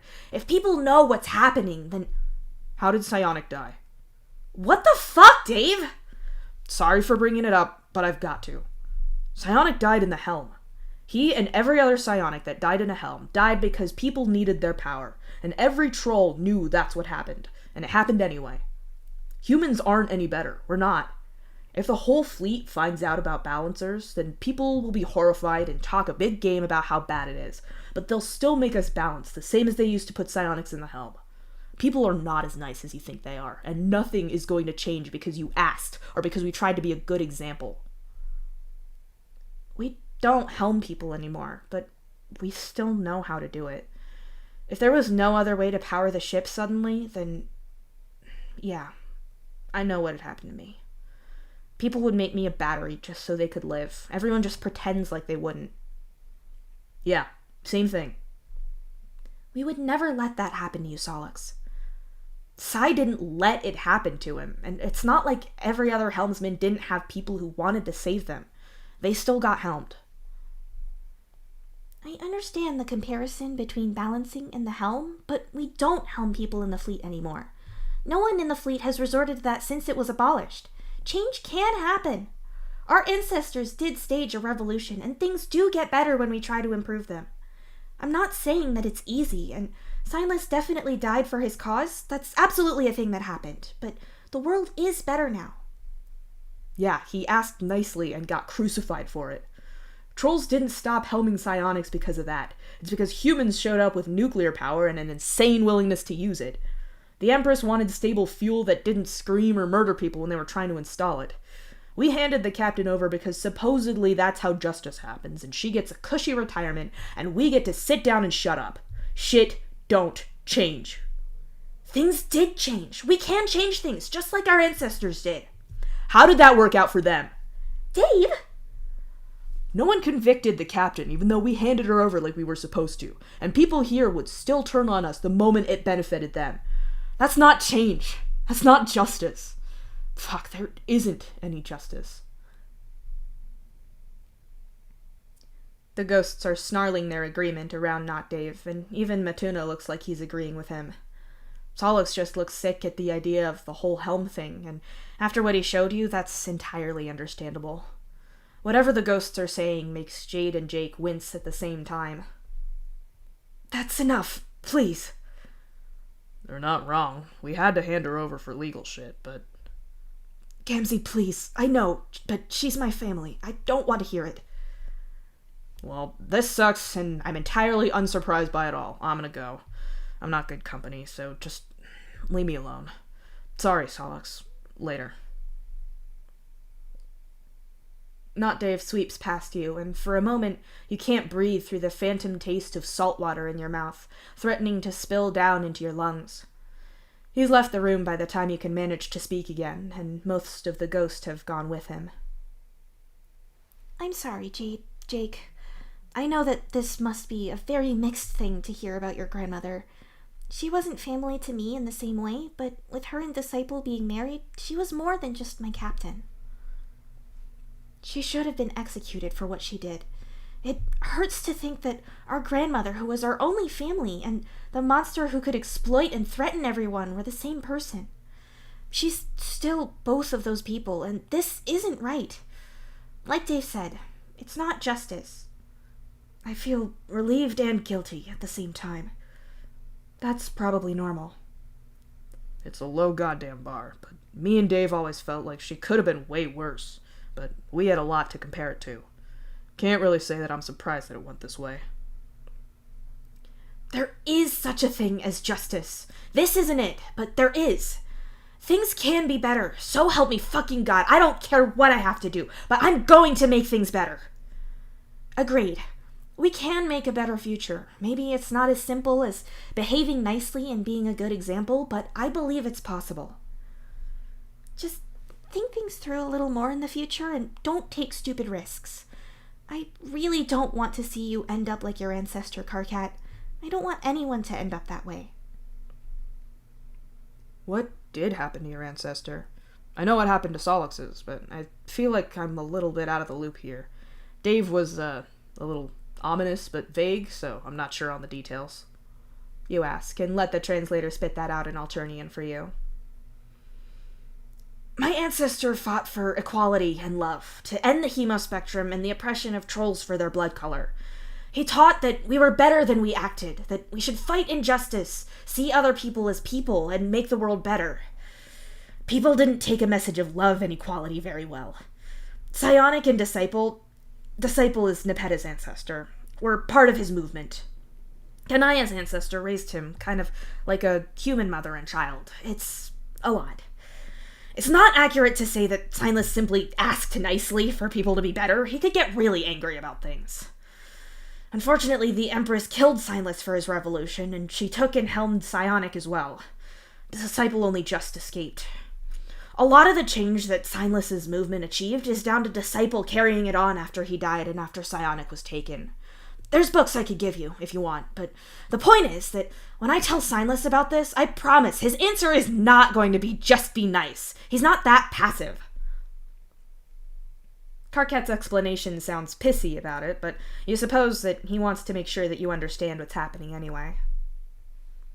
You think about what Karkat just told you before you speak. Your ancestor sounds like Jesus. People have made that comparison, yes. Don't say he's the second coming of Christ. He gets funny about that. Second coming? If me and Dave... Shut up, Solix! Karkat's text ought to have been in all caps and in several font sizes up for how loud his angry words were just then. You're still really amused that the word coming works like that in Alternian, too. That's a fun linguistic thing. Solix doesn't really look like he feels all that great, but you think that he might have to be dead before he'd stop annoying his boyfriends for fun. You think he's just that kind of person. Besides, after all the talk of the helm, he probably wants to think about literally anything else. Are you going to tell the others what the court said? I'm not really up for telling everyone myself. That was the plan. I wanted to make sure that you heard it from me first, and with a smaller audience. I imagine that the Strider family won't take this too well, or too quietly, but if you want to be there for that too, then you're welcome. I think I could do without seeing Dirk's first reaction, actually.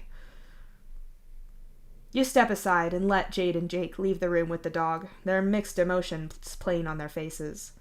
Anger, guilt, grief, and relief, all blurring together into one shitty experience.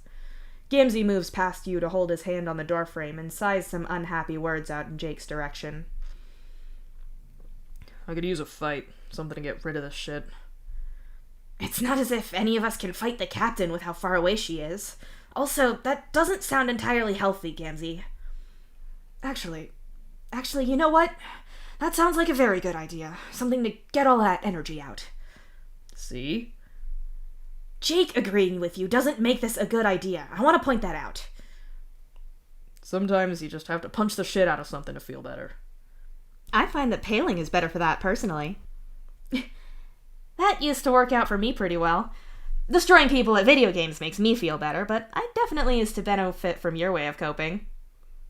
I'm not really... No, I wasn't suggesting... I bet you any money that Dave's in the gym for that reason. Oh, absolutely. We should go there. What? No! I don't think they were planning on a therapeutic three-way, KK. If anything, that's our job. Shut up! No! Dave is hurt! No one should be fighting him at all! Well, you heard him, Gam. Go sex up Strider. It's what Karkat wants. The translator can't make anything out of Karkat's shriek of rage or his furious hissing and snapping right after.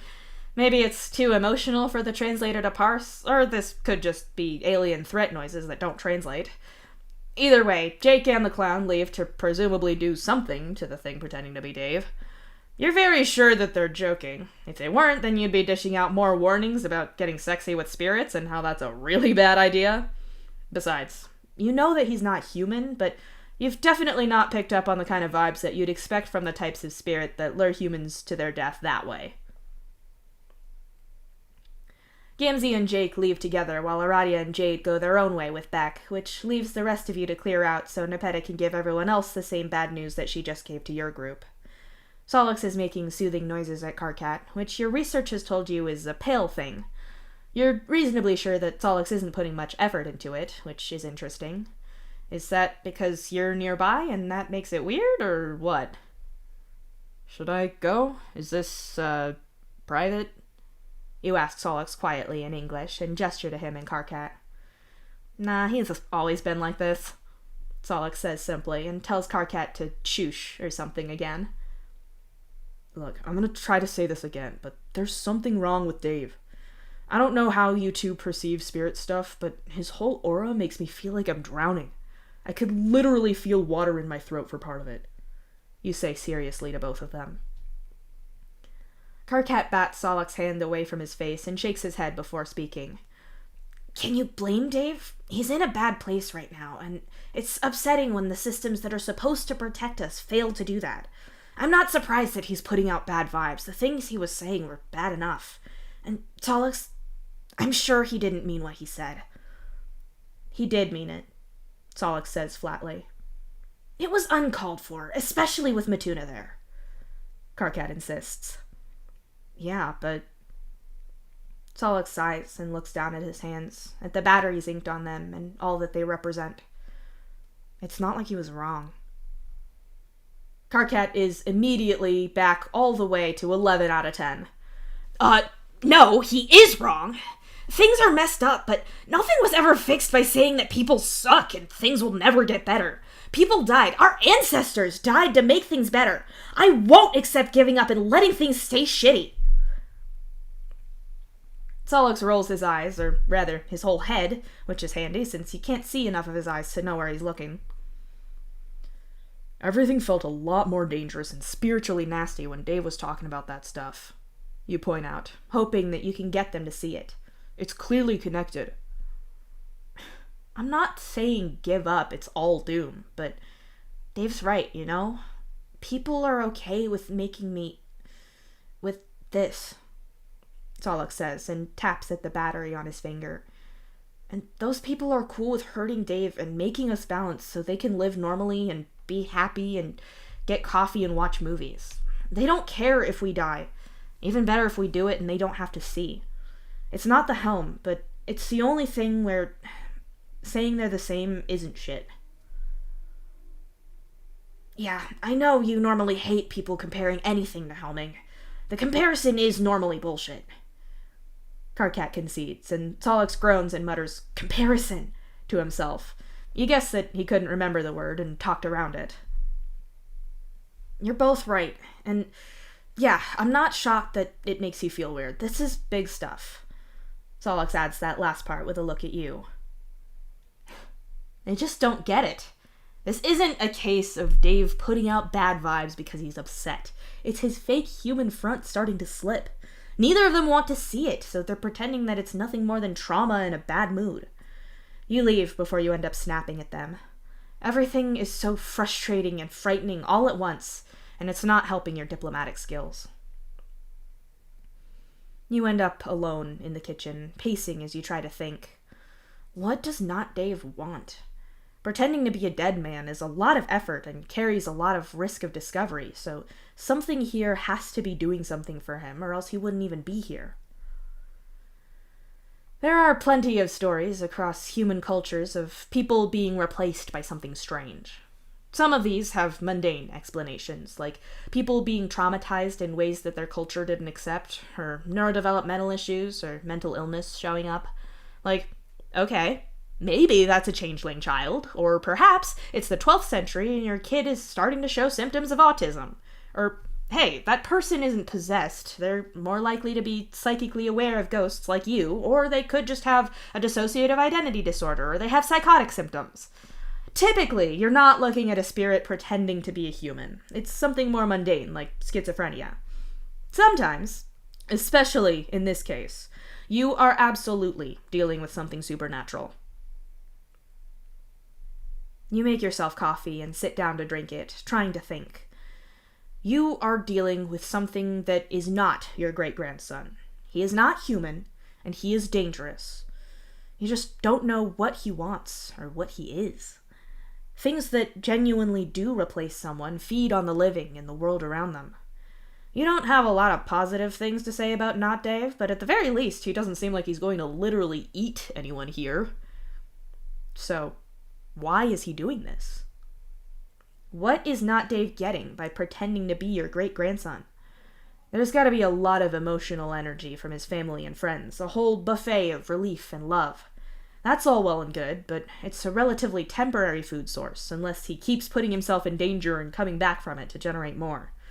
You'd expect a spirit like that to be really milking the traumatic near-death experience, but Not Dave has been talking about his very little. Sure, he's answered questions and stayed with his loved ones when they express relief at him being alive, but he's not hungry for it. No one is showing the level of fatigue that you'd flag as psychic or emotional vampirism, and Not Dave isn't goading other people's emotions out in a manner that you'd expect for that anyway. He's too coherent and physical to be a ghost, but at the same time he's really evasive about letting anyone examine his body too closely. That's suspicious as hell, but his body doesn't give you the creeps in the way that you had in your one experience with a reanimated corpse. Your first and only experience with the zombified dead returning to life was awful, and ended with you barfing in a bush after your mom bludgeoned the thing into its second death with a garden spade. Also, Not Dave has eaten food and not tried to maul or eat anyone else. If Not Dave is some kind of zombie, then he's way more sophisticated than anything you've seen, and also you have no idea what something like that would fuel itself with. He is weird about his body, that's still worth noting. Not Dave avoids tests or performs his own when he can either hide and fake the results or control the whole situation. Sure, Karkat and Solix haven't noticed anything wrong with his body, but at this point, you think that Not Dave could rip his face off like Jim Carrey in The Mask, and those two would explain it away somehow. They don't want to see anything wrong with him, so they're not going to. Even so, you think they'd notice the guy's insides being on his outsides, or whatever. You can probably rule this one out. Not Dave is weird with the ghosts, that's undeniable. He can touch them when no one else can, and they only showed up here when that door opened, the door that let both of you through. Once that was open, everyone could see and hear them. The ghosts could even interact properly with each other, which wasn't always so. If they're powering him somehow, if they're his food source, then you'd expect them to try to avoid him, but if anything, it's the opposite. The ghosts are... Music makes you jerk your head up and freeze mid-step. You cover your ears for a second, but it's as you thought. It's not real sound, it's supernatural. A guitar with electric distortion, or maybe a keyboard? You strain yourself to make it out, and faintly, you start to hear words. You hurry outside into the corridor, and your skin breaks out into goosebumps as soon as you step outside. There are subtle signs of the supernatural, and then there's the flashing neon light that is this feeling. You freeze when you look to the left and see Dave. Not the fake, but the ghost, your grandson. He's waiting for you in the corridor with another ghost, one of the ones who listened to Nepetta's talk about the captain.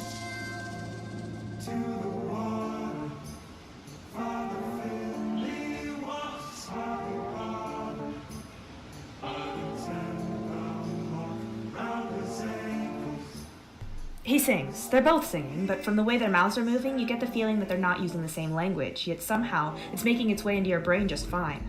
The other ghost is a woman. She's shaking with rage at every word, a stark contrast to your grandson's composure.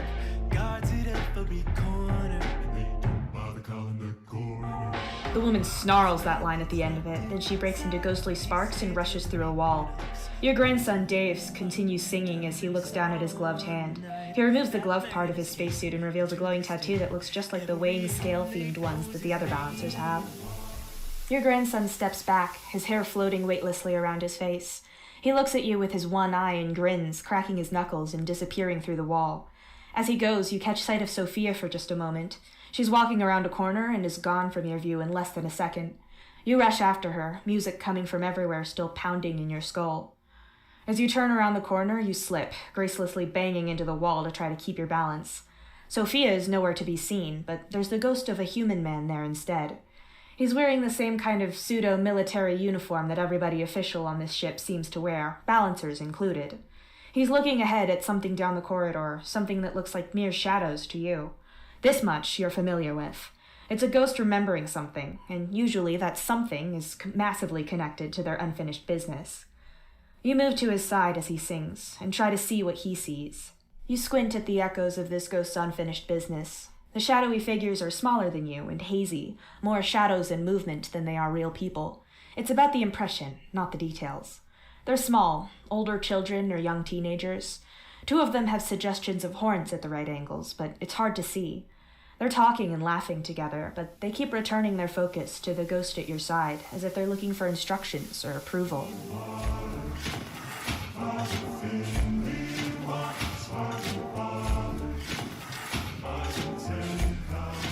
The ghost at your side whispers that lyric, mournful and regretful. This is absolutely unfinished business. He shifts, and you hear the movement of chains. When you look down, you see them snapped around his ankles and snaking towards the memories of the kids. They become snared in the chains, and their hands start to glow, not that the kids react at all, continuing to chatter brightly to each other unintelligibly. The ghost at your side turns, and for a moment you think that he's missing an eye because of those coins, but no. Where your family has a shadow where their eye should be, this is a wound blasted into his face. You jerk back in reflexive fear and horror, nearly falling down some stairs. It takes 2 steps of stumbling before you have your footing once more, and it's all the more embarrassing for the way the ghost moves away harmlessly. He follows the chains right down the corridor and out through the wall, the same way the other ghosts have left so far. He was just injured, not trying to jump scare you. You feel like kind of an asshole for reacting like that, but he's left and you can't apologize. The echoes of his memory have gone too, and now you're on this staircase. There isn't a staircase here. In fact, the hallway doesn't turn this way from the kitchen at all. You glance down the staircase to see a ghost. The first thing that you notice is the way his sailor uniform is unbuttoned to his waist and the shirt underneath is clinging to him obscenely. Those are the kind of pectorals that should require a license to have. They almost compel you to shove your face between them. It's not your fault. You've always been a sucker for an amazing rack. You have your weakness, so fuck no. It took far too long for you to look up and see that the perfect pecs are attached to a troll clown. Absolutely not. You're not dealing with juggalos, regardless of the jugs they may have. You turn back the way you came, only to find that the top of the staircase is now a wall, making this a staircase to nowhere and a very dead end. If you were in any doubt about how fucked up this haunting is making the local geography, then consider that doubt obliterated. When you look back at the clown, he starts rapping, because there is no God.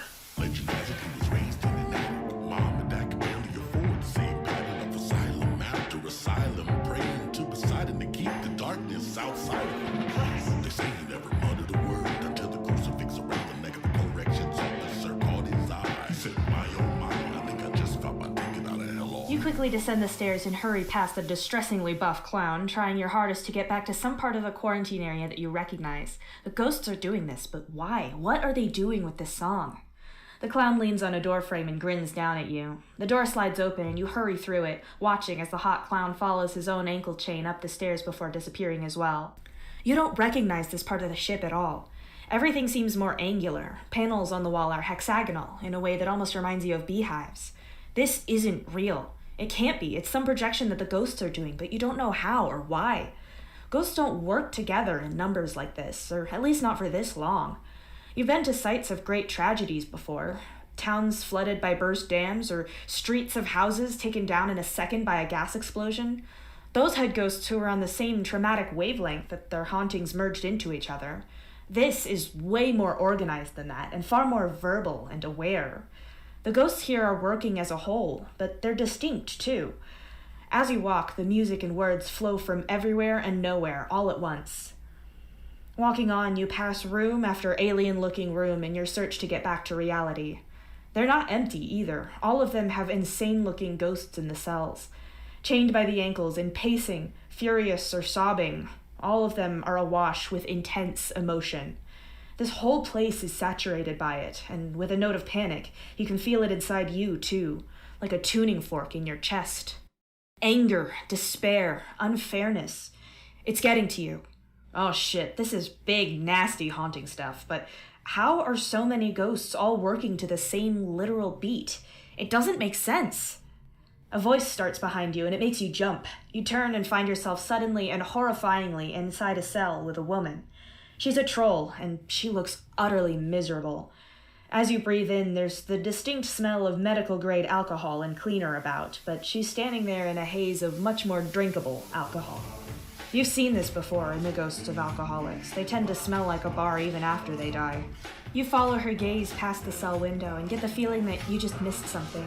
You look out, but all you see are small, wet footprints, like a little kid who's escaped from a bath. As the footprints go down the corridor, they somehow get larger.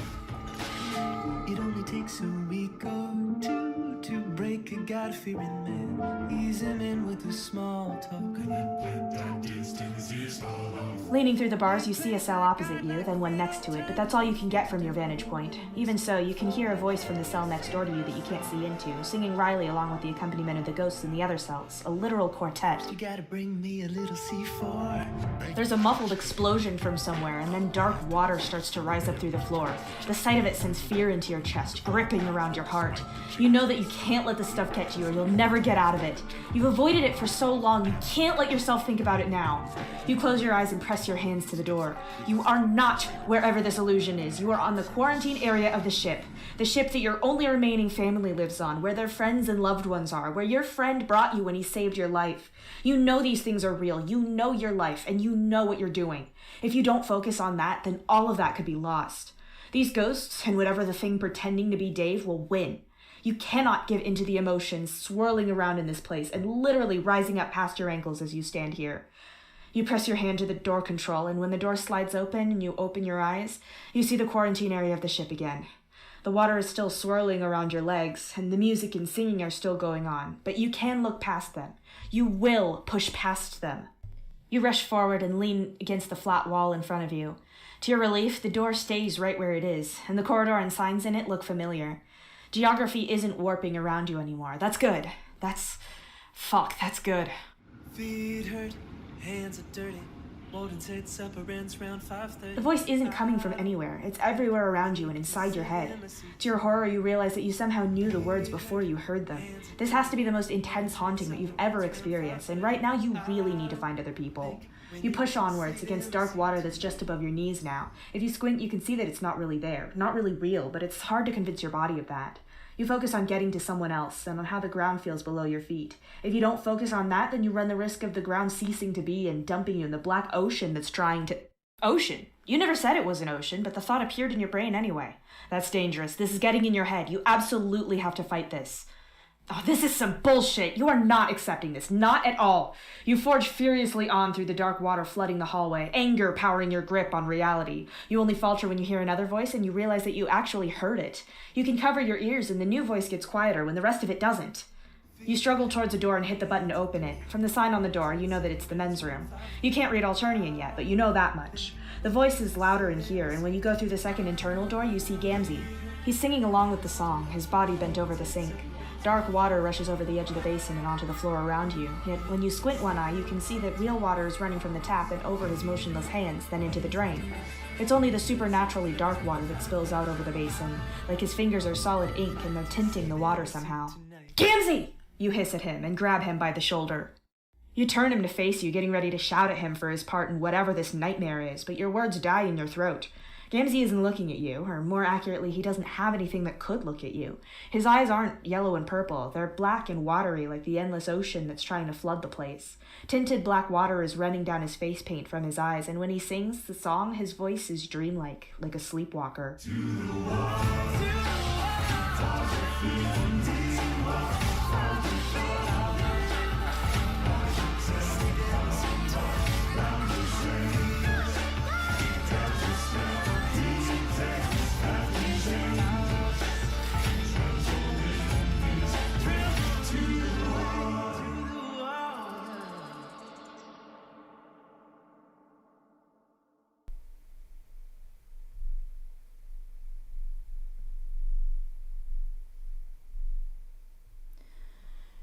Do you slap the alien juggalo to see if he's still possessed?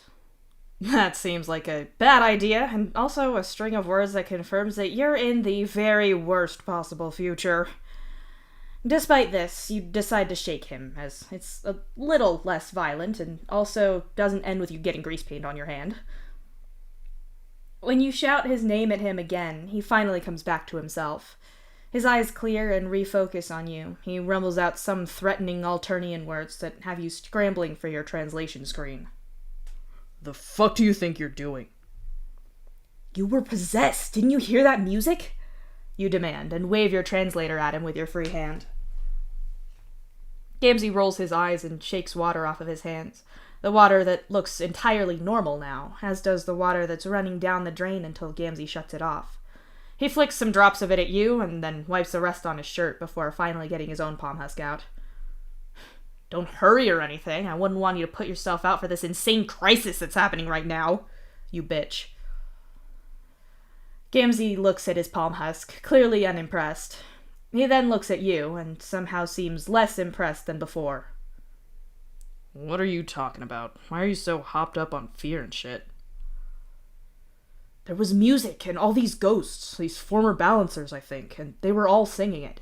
They warped the ship, and I ended up in at least one other ship, if not bits of even more ships. I managed to get back here, and you were singing the same song. Your eyes were wrong, and everything was wrong. You insist. Gamzee frowns at you, and then shakes his head. I wasn't singing anything. All I did was come in here to wash my hands, and then you were in here grabbing at me and freaking out. So he doesn't believe you. Fine. You can reason this out with him. So, do you normally not notice someone coming into a bathroom, walking over to you, grabbing you, and starting to shake you? Do you normally miss things like that? You challenge him, and that at least makes Gamzee pause. I don't normally sing without knowing about it either. Well, you were. I'm telling you, space went weird. I've never seen it that bad, and I've never seen that many ghosts working towards the same end. It was like they were a unit. Everything started to flood with inky water. It was so hard to get through it. I came here because I could hear an actual audible voice singing, not just ghosts. When I got here, there was dark water in here too, flooding over the sink and out of your eyes. You were singing the same song, and apparently you don't remember that. You tell him. To his credit, the clown doesn't immediately deny what you're telling him. He looks around the room and quietly hums a bar or two of something. I don't remember that, and I don't remember you coming in here either. Like you said, that's not the kind of thing I normally miss. You don't seem like the kind of person that someone can sneak up on easily. You agree. Not many can get their sneak on to that level, nah. I don't feel anything wrong with the balance around here, though. Come with me. Where are we going? You ask, hurrying after Gamzee as he strides out of the bathroom. Jim? Aradia and me were sparring with Jake, keeping his mind off of the captain. Dave was there too, but I need Aradia if we're planning on getting a good look at the balance. I got the impression that he wanted to be on his own after the exit that he made earlier, and I'm a little surprised that Jake wants to be around him after he was so pissy about them not executing his grandmother, you say. Gamzee pauses at the door to the gym, looking over your translated words on his device. You've been here for like 5 fucking minutes. You don't know jack about shit with either of them, so keep your mouth shut. Besides, Dave's not talking right now. He acrobatically threw himself into the foam pit and hasn't come out. He did what now? You follow Gamzee into the gym and look around. You can pick out Aradia and Jake, but no Dave. Your eyes catch on a set of acrobatic bars at offset heights, not that you know what they're called, and you spot the right-angled chunks of foam below them in some sort of pit. You have a vague memory of seeing people throwing themselves into them after doing insane stunts on video. There you are. I was starting to wonder if you'd fallen in. What? You were gone for a long time. Supernaturally missing time. I'm just pointing that out again. You say to Gamzee. Huh? He says that he felt something and saw something, that the dead balancer ghosts were singing and made everything get unreal. Dead balancer ghosts? As opposed to, what, living ones? Man, shut up. Old Dave said he found me singing it too, but I don't remember that shit at all. It definitely happened, you insist, letting the old Dave thing go for now. You have bigger fish to fry. Did you recognize the song, or does the song mean anything? Isn't it you guys who normally start a song, and not the ghosts? Usually, yes. Ghosts can sing by themselves, of course, just like you can, but they don't sing to affect the balance like we have to do. You eye the foam pit that Not Dave is apparently in, and wonder if someone did start the ghosts off after all. Then again, if he's been in here with other people the whole time, then that's less likely. He could have sung the song in a whisper, but that seems unlikely. Look up what song it was. Don't sing it, in case it's your motif. Yeah, last time someone did that, everyone died. You mutter to yourself, and start typing out the lyrics that you can remember. As you search for it, you see the minimized translation pane show you Aradia's attempt to correct you, saying that almost everyone died, but you meant what you said. You get a hit on the song when you try the lyrics in English, and turn your palm husk around to face the others. Jake isn't a balancer, but he leans in to look at it curiously, and he murmurs the words to himself in English, so your phone translates that too. To the water Father Finley walks, hardly bothered by the 10-pound lock. Sorry, I couldn't carry a tune in a specially made bag, even if I tried my hardest. That doesn't translate well to Alternian. Listen. To the water Father Finley walks, hardly bothered by the 10-pound lock. The translator faithfully spits out the same lyrics both times, but the syllables and measure of the song are all wonky in Alternian, which raises the question as to what language you were hearing Gamzee sing it in, or if that's just more supernatural bullshit too. That'd be why it's not one that we're familiar with. It's both complex and not popular enough to keep it in English, and it doesn't translate well. That's why it's not in your supernatural karaoke menu, then? I vote we call it that. Overruled. Still, that's an odd song choice for the ghosts, though. Or Dave or Gamzee. I've never heard it before. You confirm. I still don't remember this. It's not even familiar in English. Well, finger in the air, the balance doesn't feel off to me right now. We could do a proper check and balance to be sure, though. Yeah, we should. Gamzee and Aradia settle themselves almost meditatively. They're then joined by their ghosts. You haven't seen much of either of these two, aside from the time you witnessed Gamzee's ghost get the shit beat out of him by Not Dave. The pair of them begin to sing, but you're not paying attention. You were already watching the pit when they started, so you get to see the foam blocks jerk and then a hand burst free, like the payoff of every zombie movie where the dead claw their way out of their graves. Vriska appears at the edge of the foam pit and watches as Not Dave struggles to get upright. Not Dave hauls himself up and locks eyes with you immediately.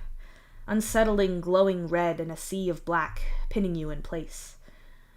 Aradia and Gamzee sing in the background, apparently oblivious to what you can feel as you look at the monster in your great-grandson's place. You can feel the tide pulling you toward him, your footing becoming unsteady, like sand eroding out from under you with the receding water. Your eyes widen when your ghostly grandson fades into view at the edge of the pit as well, his appearance making ripples in water that only you can feel. He crouches down and says something quietly to Not Dave. You stare as Not Dave winces and then rubs at the back of his neck, even yawning like he had nothing more than a little nap in there. What are you looking at? He finally asks you, moving to the edge of the foam pit. Good question, you reply quietly. Not Dave goes to push himself up out of the foam pit with his hands, only to wince and stop. He pulls his hands back quickly and doesn't try again, looking like he's completely fine with being where he is. Jake says something that you don't bother to check on the translator. He moves past you to Not Dave and stands on the edge of the pit. Jake laughs in a gentle and self-effacing way, crouching down and reaching an arm out towards Not Dave. You glance down at your translator every now and then, but you're almost afraid for Jake, as if you could look away and Not Dave will have dragged him under like something from Jaws. The number of times I've got stuck in this thing, I swear. There's no graceful exit. You're fine. I'm fine. It's nothing. And getting out is worse than being in a pool. There's no ladders, and you just have to push yourself out. Yeah. The angle on that is nasty too, and not to mention it's got everyone else's sweat all over it. Very gross. Oh, yes, that's the ticket, if that's all right with you. Excellent. I promise not to twirl you around bridal style. Don't. Oh, of course not. Dirk gets so jealous, you know. You made it weird. Jake pulls Not Dave out of the foam pit awkwardly, getting his arm around his back and pulling him by the torso. Not Dave looks like he's trying not to touch Jake at all in the whole process, his arms pulled back away from Jake, despite the obvious help that he's trying to offer. Still, Jake keeps chattering the whole time and gets them both far away enough from the foam pit without a problem. I've still got my palm husk. Do you have yours? Oh, yeah, I do. I do not want to go diving in there for that. When Shahid was recovering from her big injury, she had to have dental repair work done. She lost her retainer in one of these once. So gross. I dread to think what else might be in there. Better out of it than in, I think. Super gross, Jake. Oh, hey, you really didn't lose it. Sure enough, Jake's alien phone starts beeping up a storm, and he steps back a little bit to look at it. Not Dave chills out a little when he's not being so closely observed and touched. I'm guessing that you didn't feel anything wrong before I came in here with Gamzee. You say, simply. Can't say. I don't know when you came in. I guess I was napping or something. Not Dave says. How convenient. The two of you look at one another, not disturbed by Jake's phone chiming away or the quiet discussion between Gamzee and Aradia. Not Dave isn't even blinking, and his stare is so intense that you think you can feel it in the inside of your skull.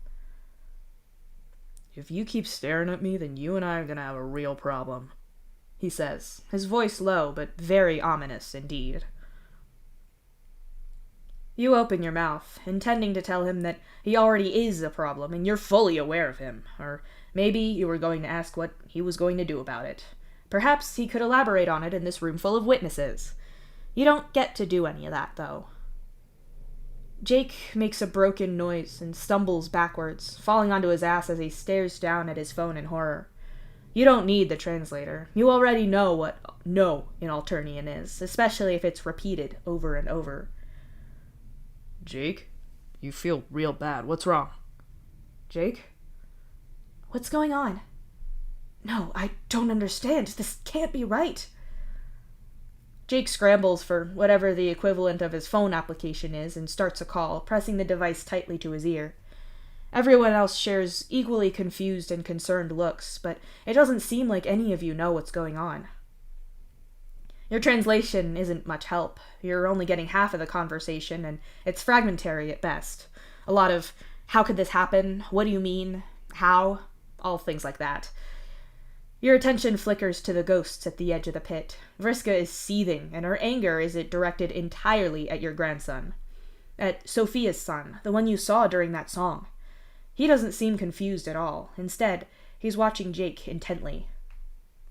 Jake lowers his phone and ends the call, clearly devastated and confused all at once. I don't understand how this happened. It doesn't make sense. What happened? What's wrong?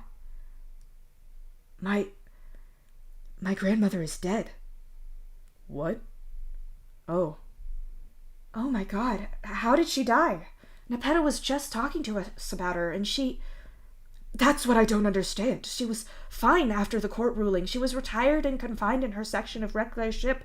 She was fine. There was nothing wrong with her. Was it a heart attack or something stress-related? I'm so sorry, Jake. No, she... Take a second, man. Get it straight and tell us. Be calm. She died. It was asphyxiation, technically, but... Oh, did she... I mean, she was removed from her command, so... No, she didn't do this to herself. I'm pretty sure that she can't just remove all of the air from the room. Nepeta said it was like she was spaced. The whole thing. The moisture boiling, eardrums bursting, air ripped out of your lungs deal. What? There wasn't a leak. Nothing in the ship failed. She was in the middle of the ship. She was in the middle of the ship, alone, in a locked room, and she got spaced. Every room around that one was fine. There was no malfunction. Unreality. It has to be. We just balanced. There's no way anything like that was going on. Their ship isn't that far away from ours. I don't understand. You understand just fine. All of those ghosts, all of the ghosts that have been all up in Not Dave's business since you got here, they all throw some fucked up supernatural song, and the former captain of this ship just happens to die. She just happens to die in the exact same way that your actual great-grandson did. You stare at whatever this thing is. You had time to try to work out what it was before, but not now. Now, it's killed someone. You hiss at Not Dave. You did this.